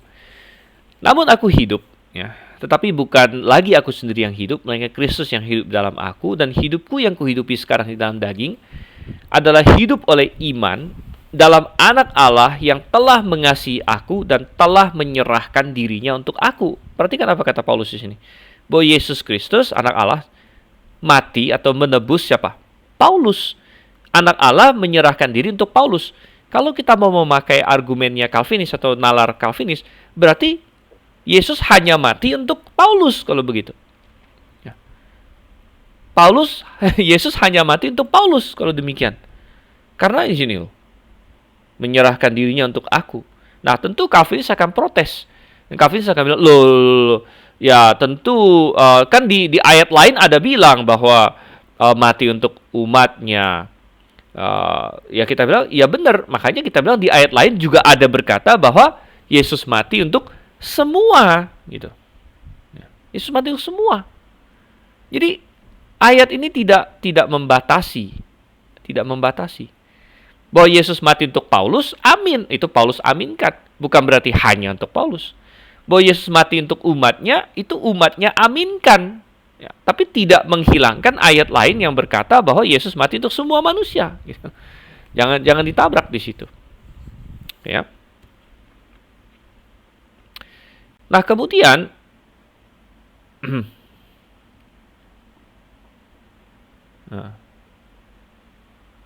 Anggi bertanya, cara mereka membantah Galatia 20, Paulus kan bagian dari jemaat Kristus atau umatnya. Ya benar, itulah argumen kita. Maksudnya saya bilang bahwa berarti dia mati hanya untuk Paulus saja, gitu. Karena kan menyerahkan diri untuk Paulus. Karena mereka kan suka menyelundupkan kata hanya atau saja di situ. Gitu. Kata hanya atau saja. Ya. Mereka bilang Yesus mati untuk umatnya. Kan mereka tambahkan hanya atau saja di situ. Kalau gitu kita tambahkan hanya atau saja di sini. Menyerahkan dirinya untuk aku, berarti hanya untuk aku, gitu. Nah, mereka tidak akan terima kalau kita tambahkan kata hanya di sini. Tapi kenapa mereka menambahkan kata hanya di yang umatnya itu? Itu poin kita sebenarnya. Ya, jadi kita harus tahu poinnya apa di sini. Oke. Kemudian, lalu bagaimana dengan yang banyak versus semua? Banyak versus semua. Apakah Alkitab bertentangan?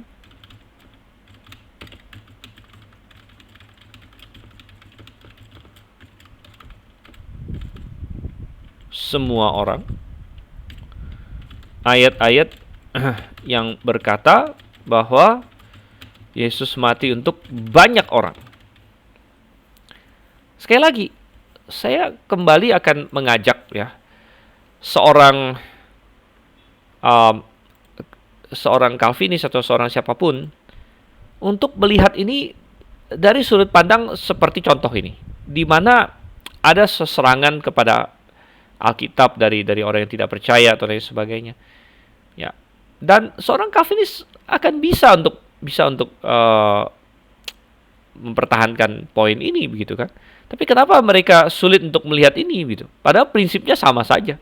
Prinsip yang dipakai di sini dengan yang di sini dan yang di sini sama saja. Di mana kita berkata bahwa semua orang dengan banyak orang itu tidak harus bertentangan, gitu. Tidak harus bertentangan. Karena semua orang bisa sekaligus benar banyak orang. Jadi dua-duanya bisa sekaligus benar. Ya. Artinya gini, banyak orang tidak harus eksklusif dengan semua orang. Semua orang bisa plus banyak orang. Jadi gini, ada semua tapi sedikit, ada semua dan banyak. Nah, Tuhan mengatakan bahwa dia mati untuk semua sekaligus banyak. Maksud saya gimana? Misalnya kalau cuma ada 3 orang total. Ya. Lalu kita bilang semuanya pergi. Ya. konteksnya gini, ada 3 orang, semuanya pergi. Ya, kita bilang semuanya pergi, tapi banyak nggak? Ya nggak banyak, cuma 3 gitu. 3 sudah semuanya, contohnya gitu kan. Tapi ada juga misalnya kalau semuanya itu 100.000, ya semuanya datang, ya itu semua sekaligus banyak gitu. Jadi seluruh dunia ini kan banyak sekali orangnya. Jadi kalau misalnya Yesus mati untuk semua orang dan Yesus mati untuk banyak orang, tidak harus bertentangan gitu. Banyak bisa juga semua. Jadi tidak apa ya, eksklusioner gitu, satu dengan yang lain gitu ya. Dan ini terlihat ya. Terlihat bahkan dari ayat Alkitab sendiri. Coba kita lihat di Roma 5.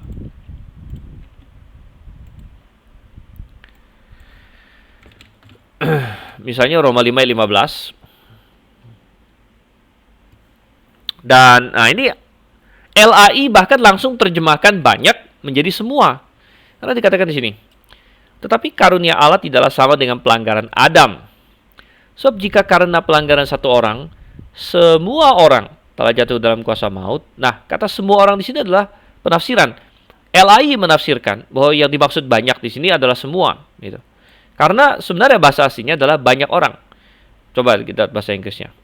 For if through the offense of one, many be dead. Many dalam bahasa Yunani-nya adalah dari kata poloi, ya, bukan semua. Kalau semua dia pakai pas, ya, atau ya pas, panta, ya tergantung ya. Nah, ini poloi, jadi banyak di sini. Tapi banyak di sini maksudnya semua gitu. Karena kan semua manusia jatuh dalam dosa oleh Adam, bukan cuma banyak kan? Semua. Tapi yang benar yang mana? Ya dua-duanya benar, artinya semua dan banyak gitu. Artinya semua yang memang jumlahnya banyak gitu. Oleh pelanggaran satu orang, semua orang telah jatuh dalam kuasa maut. Oke, dan juga di ayat 19 kita lihat di sini. Nah,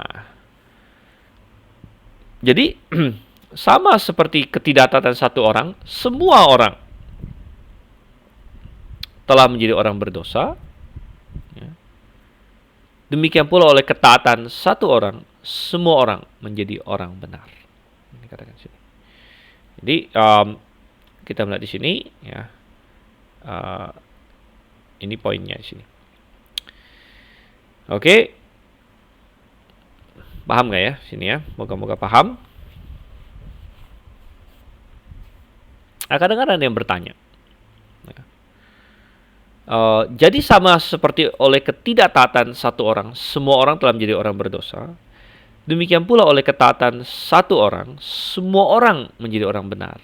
Apakah kita ini memimpin kepada universalisme? Tidak juga begitu. Karena semua orang yang dimaksud di sini, kan ketidaktaatan satu orang kan Adam.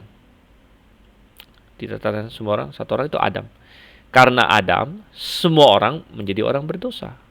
Yaitu semua siapa? Semua keturunan Adam. Gitu.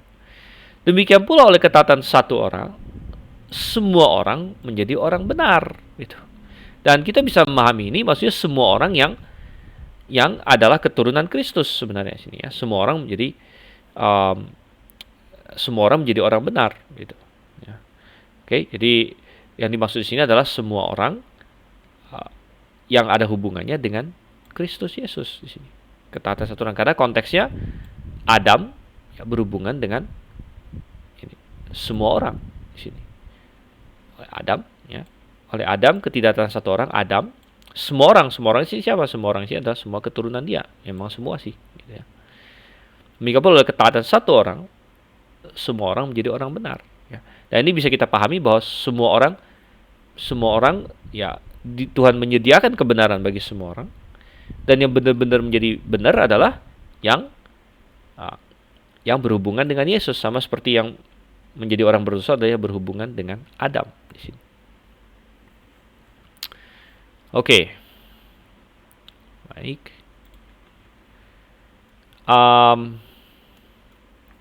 Coba kita lihat poin D sekarang. Ayat-ayat yang menyatakan penebusan untuk penyesat. Jadi tadi saya menantang bahwa kalau Calvinis bisa menemukan ayat yang berkata bahwa Yesus tidak mati, tidak mau menebus kelompok tertentu, maka limited atonement berarti bisa dipertahankan. Tapi kan nggak ada. Malah ada ayat-ayat yang spesifik mengatakan Yesus menebus orang-orang yang binasa gitu. Ya, coba kita lihat contohnya. Sama Ibrani 10 ayat 29.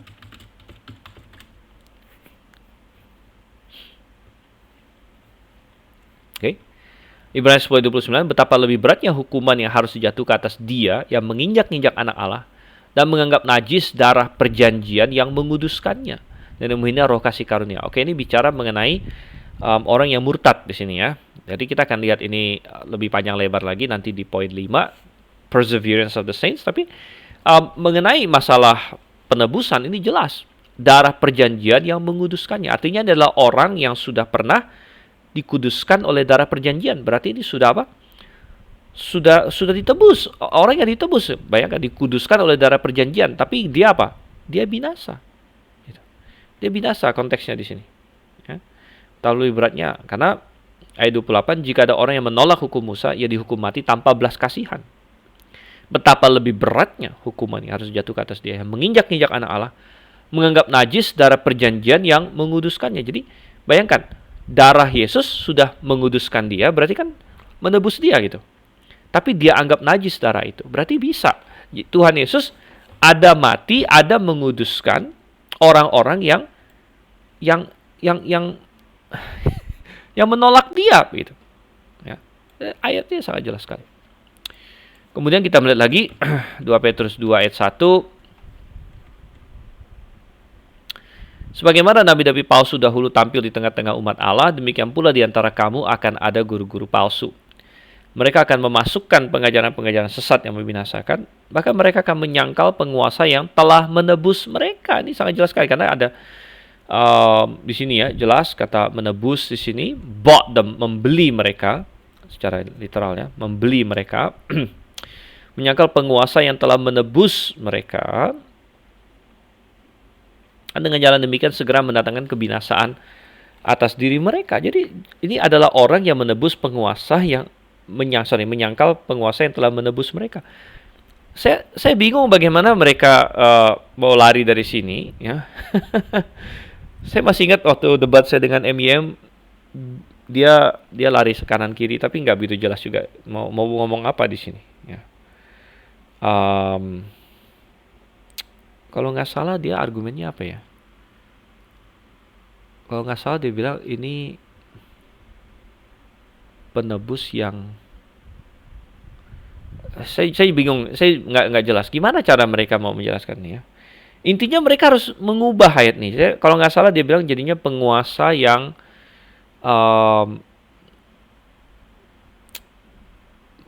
gimana ya dia mau menjawab ini, penguasa yang ini ya apapun itulah karena nggak masuk akal gitu, jadi nggak nemplok di pikiran saya apa jawaban dia dan nggak bisa menjawab memang ya.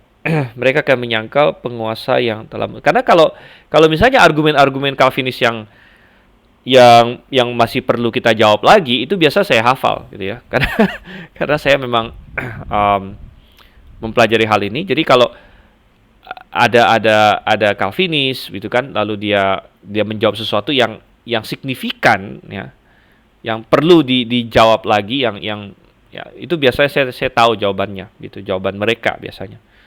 Tapi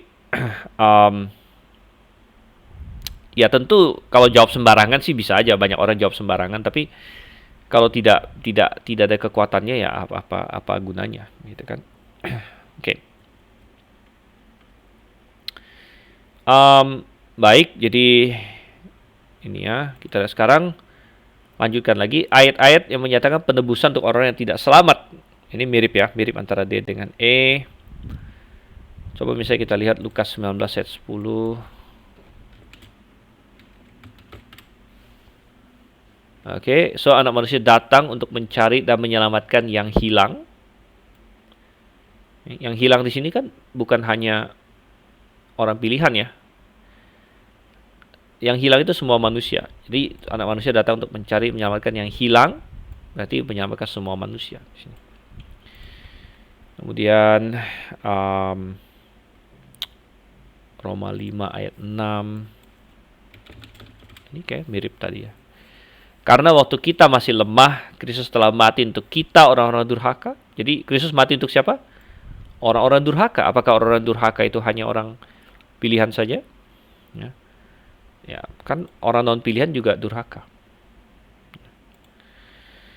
Oke, Galatia 4 ayat 4 sampai 5.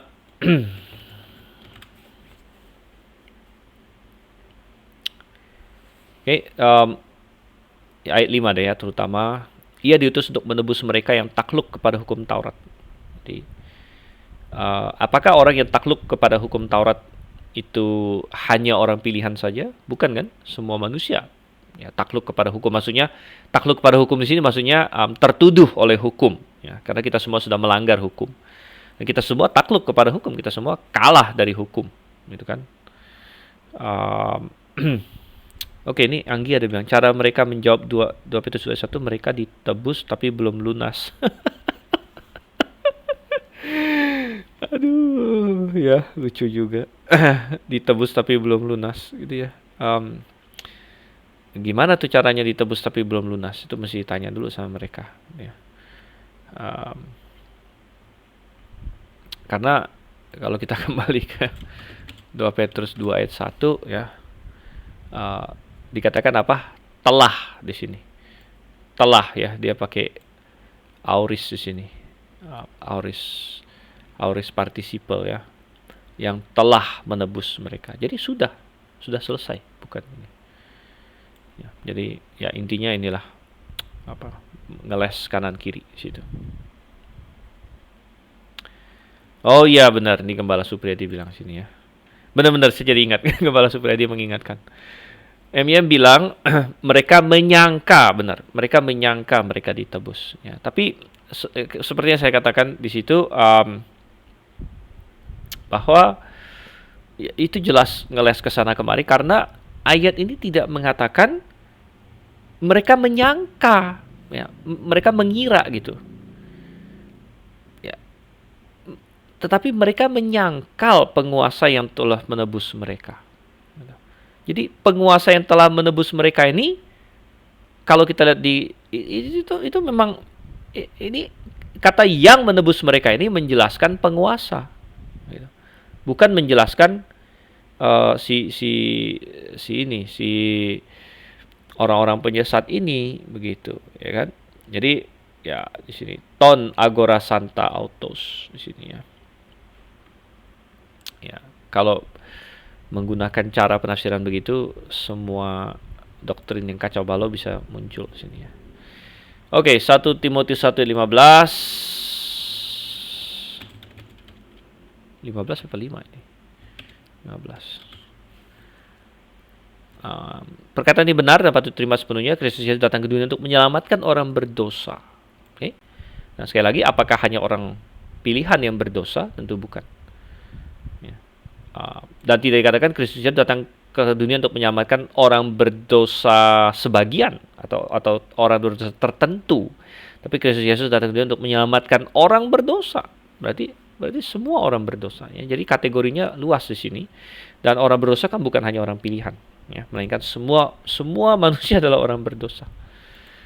Oke, kemudian 1 Petrus 3 ayat 18. Efesus 3:18, sebab juga Kristus telah mati sekali untuk segala dosa kita. Ia yang benar untuk orang-orang yang tidak benar. Sekali lagi, apakah hanya orang pilihan yang ini orang yang tidak benar? Bukankah semua manusia orang yang tidak benar? Ya, semua manusia orang yang tidak benar. Ya. Bukan hanya orang pilihan saja. Oke, baik. Dan kita masuk ke poin F jadinya. Ya. Ada banyak ayat yang memberikan janji kepada barang siapa. Tadi satu sudah kita buka misalnya di Yohanes 3 ayat 18 ya. Dan yang dipertaruhkan di sini adalah ketulusan tawaran yang Tuhan berikan. Gitu. Dan ya saya ingin sedikit menambahi di sini.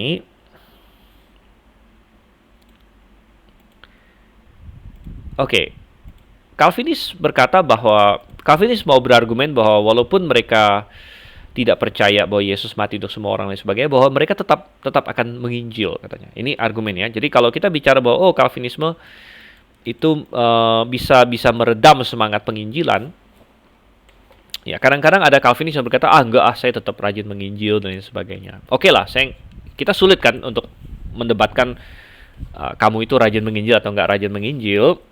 Ya, katakanlah memang ada Calvinis tertentu yang rajin menginjil, oke, nggak masalah.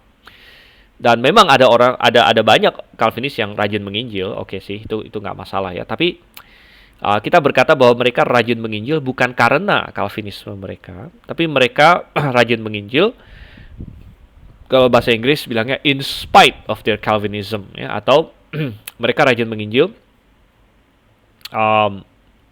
walaupun mereka percaya Calvinisme. Jadi mereka bukan rajin menginjil karena mereka percaya Calvinisme, tapi mereka rajin menginjil walaupun mereka percaya Calvinisme. Jadi in spite of Calvinism. Namun satu hal dalam hal menginjil, ya, kalau seorang Calvinis mau konsisten, dia tidak bisa menawarkan keselamatan kepada semua orang. Kalau Calvinis itu konsisten, kalau dia percaya limited atonement, ya, jadi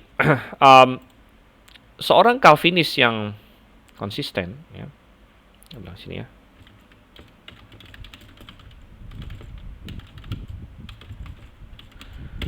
Dalam penginjilan tidak bisa menawarkan, tidak bisa misalnya saya bilang mengatakan ya secara umum bahwa Yesus mengasihi kamu. Ya, nggak bisa. Misalnya seorang Calvinis berkhotbah, ya, dia nggak bisa berkata Yesus mengasihi kalian semua. Ya. Dia tidak bisa. Dia tidak bisa berkata bahwa Yesus mati untuk kalian semua. Tidak bisa gitu. Kalau dia mau konsisten loh. Ya. Seorang Calvinis yang konsisten ya dalam penginjilan, ya, tidak bisa mengatakan secara umum bahwa Yesus mati bagi kamu, ya, bagi kamu. Karena dia tidak tahu. Dia tidak tahu apakah dia orang pilihan atau bukan, gitu kan? Jadi dia tidak bisa bilang Yesus mati bagi kamu. Yesus sudah menebus dosa-dosa kamu. Tidak bisa. Dia tidak bisa menawarkan seperti itu. Dia hanya bisa bilang percayalah kepada Yesus Kristus. Gitu. Ya.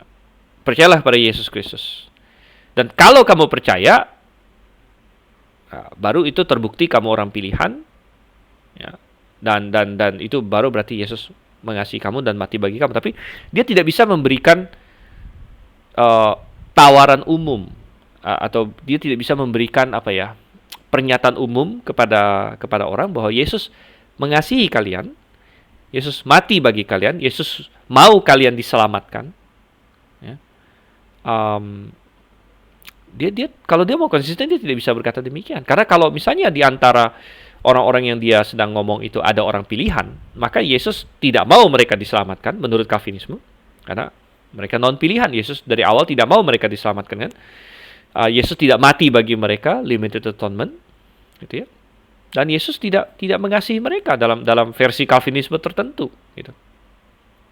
Ya, jadi kita lihat bahwa ya kita bisa berdebat lah ya masalah Calvinisme bilang, seorang Calvinis bilang saya tetap rajin menginjil dan sebagainya. Oke, ya, kita sulit mengukur ya kerajinan menginjil seorang atau lain sebagainya. Tapi yang jelas kalau kita berpegang kepada limited atonement dan sebagainya, ya, menjadi bermasalah ya dalam apa yang bisa kita katakan dan apa yang tidak bisa kita katakan kalau kita mau konsisten dengan doktrin Calvinis ya kepada seorang yang kita injili, gitu. Oke, selanjutnya lagi dan contoh yang paling ekstrim ya, salah satu yang paling ekstrim adalah John Gill. Ya, jadi ini saya tuliskan di sini. Jadi John Gill ini sebenarnya ada banyak hal bagus ya. Dia ada ini. Kalau Anda mau tahu John Gill, dia punya komenterinya gratis karena dia hidup di abad John Gill abad 17 ya. Kalau saya nggak salah itu abad 17 lah kira-kira. Jadi John Gill ini sudah lama, abad 17. Dan dia seorang baptis ya di Inggris, seorang baptis, tokoh baptis di Inggris. Jadi dalam banyak hal komentari dia sangat bagus dalam banyak hal. Cuman kelemahan si John Gill adalah dia seorang Calvinis yang ngeletek lah gitu ya, Calvinis yang ngeletek. Jadi um, John Gill ya dikabarkan, saya pernah baca bahwa uh, kalau di gereja dia ya itu dibagi dua. Jadi gereja dia ya, gerejanya dibagi dua ya, yaitu tempat duduk anggota jemaat. Jadi ini orang-orang yang menurut dia sudah diselamatkan anggota jemaat dia. Dan yang bukan anggota, ya, tamu lah atau apalah semua, itu dipisahkan. Jadi tempat duduk anggota dengan tempat duduk yang tamu atau pokoknya yang non anggota yang dia nggak jelas siapa itu dipisahkan. Dan katanya saya pernah baca bahwa John Gill kalau dia berkhotbah, dia akan berkhotbah itu dia nggak mau lihat ke yang ini. Dia khotbah ke anggota jemaatnya saja gitu. Dengan pemahaman dia bahwa dia berkhotbah kepada jemaatnya, ini kan yang sudah diselamatkan orang pilihan. Nah, kalau misalnya di antara yang bukan jemaatnya atau tamu atau entah apa, ada orang pilihan, maka dia orang pilihan yang ada di sini ini akan mendengar khotbah dia, lalu akan menjadi percaya, nanti akan pindah ke yang sini gitu. Tapi dia tidak mau khotbah menghadap ke yang ini, yang yang bukan anggotanya gitu, karena dipisahkan ya, dipisah dua gitu kelompok. Karena dia bilang, oh ini belum tentu ada orang pilihan di sini gitu. Jadi bayangkan ya, ya oke lah, orang bilang oh ini sudah ekstrim banget ya, Calvinisme sudah ekstrim banget sampai khotbah aja begitu ya. Tapi kita bilang ya itu konsisten dia dengan doktrinnya. Jadi ya itu John Gill ya. Sekali lagi John Gill seorang tokoh baptis dalam banyak hal komentari dia bagus. Tapi itu Calvinis yang sangat keras gitu ya, sangat keras dan sangat kacau sekali dalam hal Calvinismenya. Oke, nah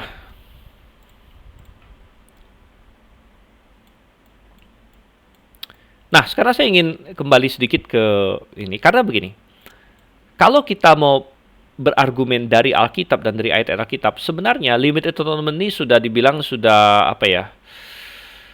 Wah, sudah hancur-hancuran lah Calvinis. Jadi mereka tidak bisa menang, Calvinis tidak bisa menang dengan menggunakan ayat untuk membenarkan limited atonement. Kenapa? Karena tidak ada satu ayat pun yang secara langsung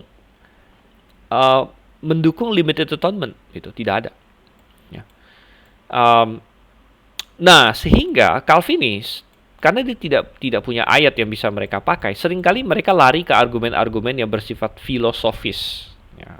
Jadi lari ke argumen filosofis di sini, dan ini sebagian sudah kita lihat di minggu lalu, tapi coba saya ingin lihat sekali lagi ini ya. Misalnya argumen universal salvation, ya, argumen yang sering Calvinis berargumen bahwa kalau Yesus memang mati untuk semua orang, maka mestinya semua orang diselamatkan. Ini argumen standar mereka, ya, argumen standar mereka. Kalau Yesus mati untuk seluruh dunia, benar-benar seluruh dunia, ya berarti seluruh dunia masuk surga begitu. Ya, dan ini sudah kita bahas minggu lalu ya sedikit.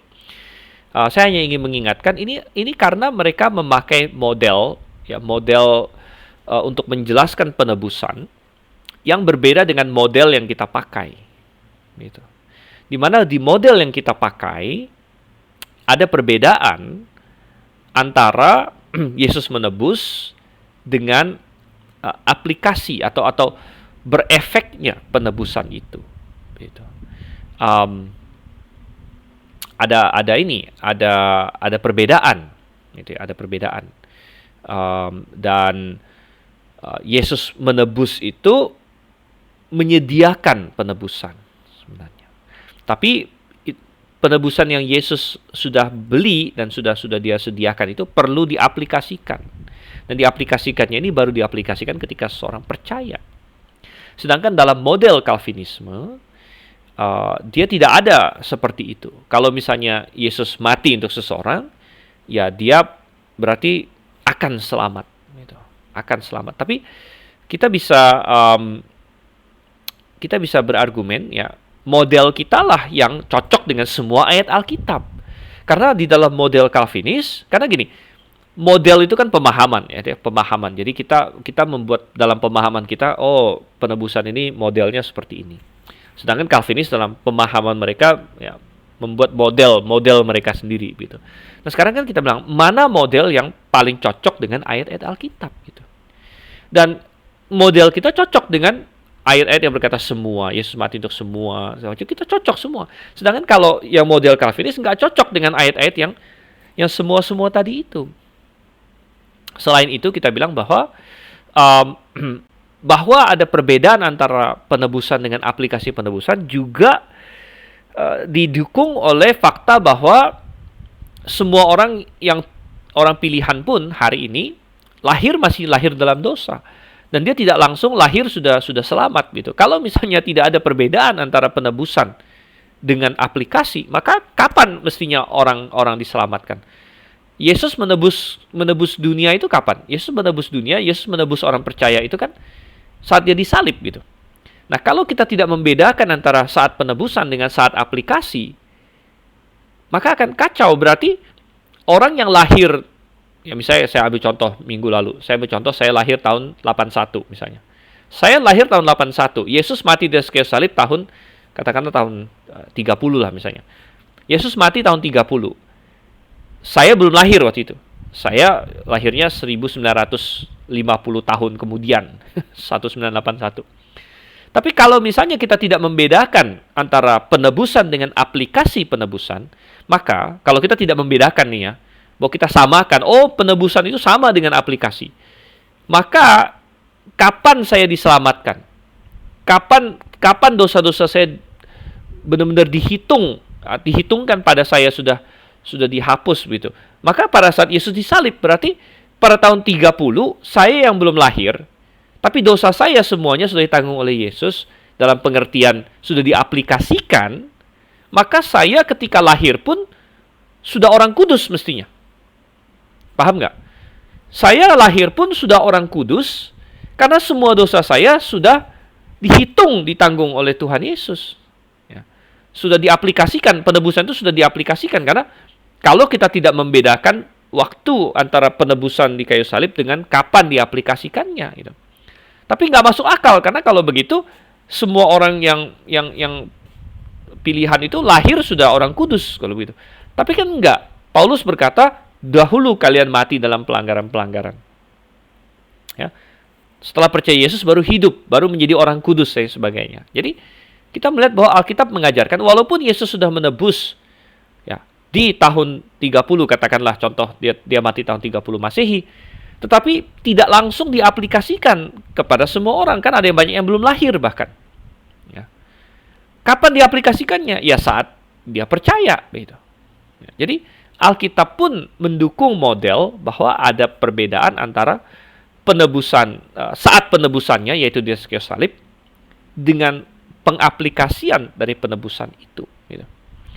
Nah, sehingga kadang-kadang Calvinis ya sering karena dia nggak punya ayat dan dia nggak punya argumen Alkitab, dia pakai argumen emosional dan filosofis. Sehingga Calvinis ada yang sering berargumen seperti ini. Kalau Yesus mati untuk semua orang, ya, tapi banyak yang binasa, berarti darah Yesus tercecer dengan sia-sia.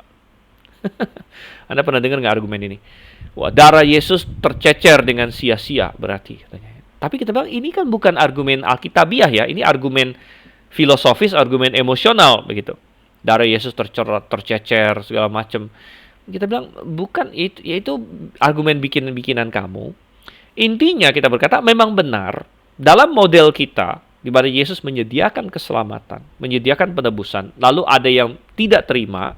Memang benar bahwa ada penebusan yang disia-siakan.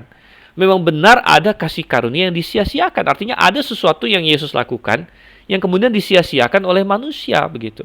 Itu memang benar dalam model kita, tetapi kita bilang itu didukung oleh Alkitab. Karena Alkitab ada berbicara mengenai jangan menyia-nyiakan kasih karunia Allah. Coba kita lihat contohnya di sini ya. Contohnya di dalam 2 Korintus 6 misalnya. Sebagai teman-teman sekerja, kami menasihatkan kamu supaya kamu jangan membuat menjadi sia-sia kasih karunia Allah yang telah kamu terima. Ya. Ya, jadi kita melihat di sini kasih karunia Allah bisa menjadi apa? Sia-sia. Oke, saya nggak akan eksegesis ayat ini, nanti panjang lagi gitu ya. Tapi saya hanya, karena kita bisa membahas ayat ini panjang lebar, apakah ini mengenai apa orang yang sudah diselamatkan, lalu apakah ini berkaitan dengan murtad dan sebagainya. Tapi intinya adalah bahwa kasih karunia Allah bisa menjadi sia-sia, sehingga ada himbauan supaya kamu jangan membuat menjadi sia-sia kasih karunia Allah di sini. Berarti kasih karunia Allah bisa disia-siakan gitu. Jadi itu cocok dengan model kita, model pemahaman kita tentang penebusan ya, bahwa ada kasih karunia disediakan dan bisa disia-siakan gitu. Kemudian kita lihat lagi di sini.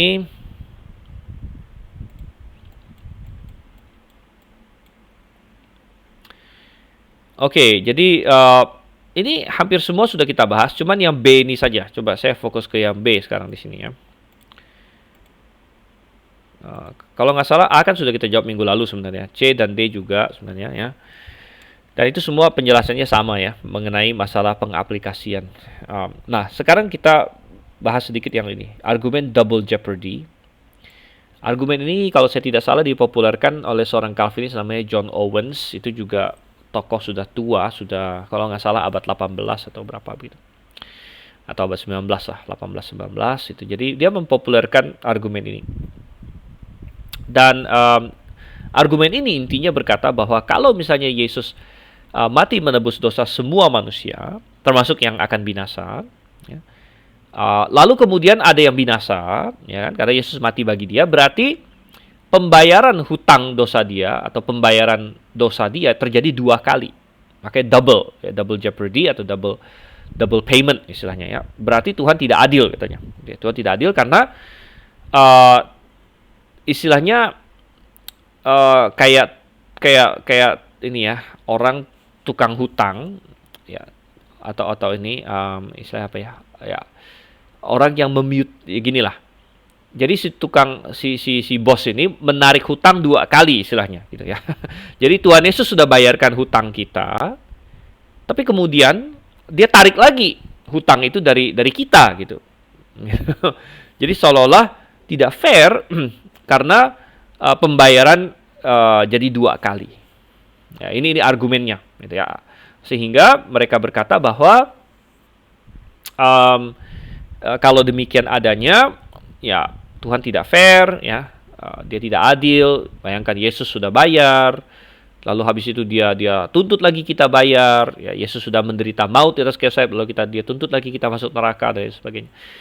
Nah, bagaimana kita menjawab ini? Nah, sekali lagi saya akan menjawabnya begini. Pertama, itu adalah argumen filosofis. Sekali lagi, argumen filosofis artinya itu bukan argumen dari Alkitab, itu argumen yang dipikir-pikir sendiri oleh mereka, gitu ya. Dan itu bergantung kepada model, ya, artinya pemikiran mereka, gitu ya. Nah, saya ingin jelaskan seperti ini, bahwa karena penebusan itu sesuatu yang sangat kompleks, makanya Tuhan menggunakan berbagai hal untuk menggambarkannya. Ya, jadi ingat bahwa cara Tuhan menggambarkan penebusan itu Tuhan pakai banyak ilustrasi. Ya, semua ilustrasi ini istilahnya semua ilustrasi ini menggambarkan satu aspek ya, dari penebusan, tetapi tidak istilahnya tidak ada satu ilustrasi pun yang menggambarkannya dengan sempurna. Makanya Tuhan pakai banyak ilustrasi. Ya. Jadi memang ada ilustrasi, ya, ilustrasi apa ya istilahnya ya, bayar hutang. Ada ilustrasi bayar hutang, gitu ya. Istilahnya semacam suatu transaksi komersial. Tuhan ada pakai ilustrasi ini, gitu. bahwa seolah-olah Tuhan Yesus itu kayak bayarin hutang kita. Ya. Tetapi bukan ini satu-satunya ilustrasi yang Tuhan pakai. Dan ilustrasi ini tidak, walaupun bagus, tapi juga tidak bisa menggambarkan keseluruhan aspeknya. Ya, makanya Tuhan pakai ilustrasi-ilustrasi lain. Gitu ya. Ada ilustrasi lagi, ilustrasi masalah ini sehat dan sakit. Jadi Tuhan menggambarkan, ya misalnya Tuhan Yesus bilang bukan orang sehat yang memerlukan tabib, tapi orang sakit, misalnya kan. Jadi Tuhan menggambarkan orang yang berdosa itu sakit, ya, dan butuh kesehatan dan lain sebagainya. Jadi ini kan berbagai ilustrasi yang Tuhan pakai, begitu, untuk menggambarkan apa yang terjadi, ya. Dan ingat bahwa Tuhan berkata, oleh bilu-bilunya kamu menjadi sembuh. Itu juga ilustrasi tentang sehat dan sakit, misalnya. Jadi ini ada berbagai ilustrasi yang Tuhan pakai. Dan kita bisa lanjutkan lagi, saya tidak mau menulis semua ilustrasi yang Tuhan berikan tentang penebusan. Misalnya apalagi ada nggak yang bisa saya pikirkan dengan cepat di sini ya.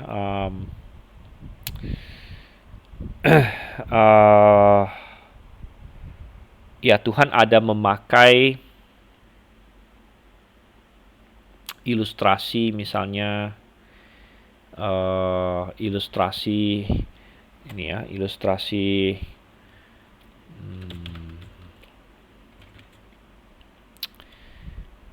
ini ya, menggantikan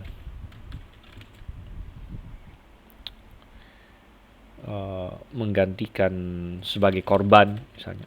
Menggantikan sebagai korban, ya, misalnya Ishak yang harus dibunuh oleh Abraham digantikan oleh domba dan sebagainya. Jadi ini adalah berbagai ilustrasi. Jadi yang Calvinis argumen double jeopardy-nya ini atau pembayaran dua kali itu hanya mengena kepada satu ilustrasi, yaitu ilustrasi bayar hutang. Gitu. Tetapi kita bilang bahwa ingat bahwa tidak ada satupun ilustrasi ini yang bisa menggambarkan penebusan secara full, melainkan perlu berbagai ilustrasi untuk melihat keseluruhannya. Sehingga kita bisa berkata bahwa dalam hal orang yang sudah ditebus oleh Yesus, namun toh dia binasa, ya, itu adalah pengajaran Alkitab sendiri, begitu. Contohnya tadi banyak ayat, ada tadi yang 2 Petrus 2 ayat 1 kan, ada penyesat-penyesat yang menyangkal penguasa yang telah membeli mereka. Loh, kok sudah dibeli, binasa? Ya. Berarti double payment ini atau keberatan double payment ini tidak masuk sama Tuhan, gitu. Tidak masuk sama Tuhan. Dan kenapa? Karena kita bisa melihatnya dari sudut pandang perspektif ilustrasi yang lain. Ilustrasi misalnya sehat dan sakit. Tuhan sudah mati di kayu salib untuk mendatangkan kesehatan bagi kita. Kita ini orang yang sakit-sakitan, gitu kan. Kita semua sakit, ya, mati dalam dosa. Tuhan berikan melalui kematian Yesus Kristus, dia berikan apa? Kita ilustrasikan kayak pil kesehatan. Pil penyembuh, gitu. Dan untuk mendapatkan pil penyembuh ini mahal sekali, gitu. Nah, kalau kita tolak, ya kita mati juga, gitu. Misalnya untuk mendapatkan pil penyembuh ini, Yesus sampai harus mati. Yesus harus mati, gitu. Tapi kalau kita tolak, ya kita tetap mati juga, gitu. Jadi kita bilang bahwa sekali lagi argumen double jeopardy atau double payment ini adalah argumen filosofis, ya. Argumen filosofis berdasarkan model yang mereka pikirkan dalam pikiran mereka, yang sangat bergantung kepada satu ilustrasi, yaitu ilustrasi komersil, ya, bayar hutang, begitu. Tetapi ingat bahwa bukan itu satu-satunya ilustrasi tentang penebusan di dalam Alkitab. Ada banyak ilustrasi-ilustrasi lain yang Tuhan pakai semuanya untuk menggambarkan penebusan itu kira-kira seperti apa, atau keselamatan itu seperti apa. Dan kenapa Tuhan perlu banyak ilustrasi atau Tuhan menggunakan banyak ilustrasi? Karena tiap-tiap ilustrasi berfokus atau menekankan hal yang berbeda dari masalah keselamatan. Gitu, ya. Sehingga kita tidak bisa menggunakan satu ilustrasi untuk menghilangkan ilustrasi yang lain, gitu. Karena semuanya itu penting, gitu ya. Oke, baik. Jadi, ya, saya rasa kita akan stop sampai di sini. Kita menyelesaikan limited atonement hari ini. Dan ya, kalau ada pertanyaan silakan. Saat ini kita sudah lewat sedikit, tapi nggak apa-apa. Minggu depan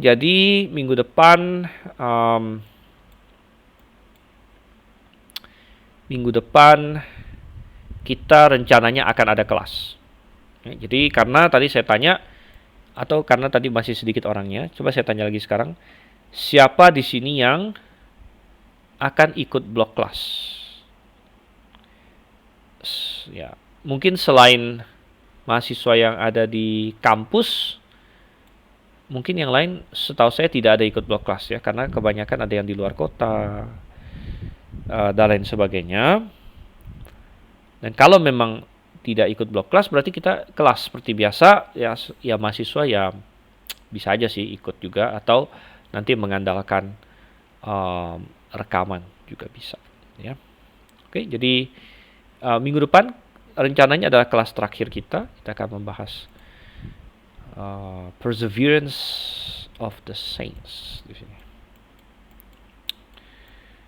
Oke.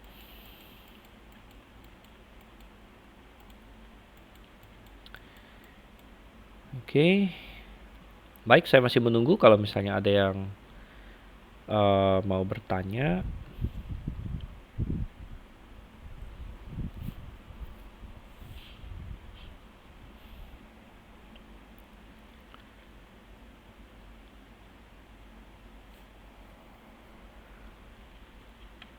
Oke.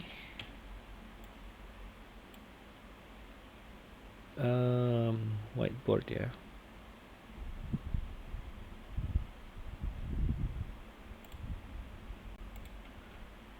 Oke, Pak Ori minta di ini ya, whiteboard ini dia nggak salah. Oke, Gembala Supri, bagaimana Pak? Ada jawaban tentang penghukuman ganda? Begini jawabnya, jika dia tidak terima Kristus, jadi dia belum terhitung dalam penghukuman itu, makanya dia perlu dihukum di neraka. Ya, itu bisa kita ngomong begitu juga sih, gitu ya. Jadi, tetapi ya sekali lagi Calvinis akan berargumen, tapi kan sudah dibayar sebenarnya, gitu, sudah dibayar, gitu ya. Ya, tapi kita bilang makanya tergantung kita melihat modelnya seperti apa, gitu. Ya. Pembayaran itu kan kayak misalnya ada obat yang sangat mahal, lalu dibayar, gitu. Lalu dia nggak mau terima obat, ya tetap nggak kehitung, gitu ya. Jadi memang dari sudut pandang kita ya begitu jawabannya, Gembala Supri, benar ya. Cuman kadang-kadang mereka tetap ngeyel gitu, artinya ya nggak mau ini, karena menurut dia sudah dihukum gitu. Hukuman sudah jatuh kepada Yesus gitu. Tapi kita bilang makanya ilustrasinya beda-beda. Kita bilang Tuhan tidak memakai hanya satu ilustrasi saja. Gitu, ya. Jadi kita mulai dari sudut pandang mana. Gitu ya. Oke, kita tutup dalam doa ya. Bapa di surga, kami mengucap syukur untuk kasih setiamu kepada kami. Kau kira pimpinan sertai supaya kami makin paham akan kebenaran-Mu, makin paham akan penebusan yang Kau berikan dan keselamatan yang Kau berikan dalam Yesus Kristus yang begitu indah bagi kami, Tuhan. Kami berdoa dalam nama Yesus Kristus. Amin. Oke, baik. Sampai di sini. Selamat malam dan Maranatha.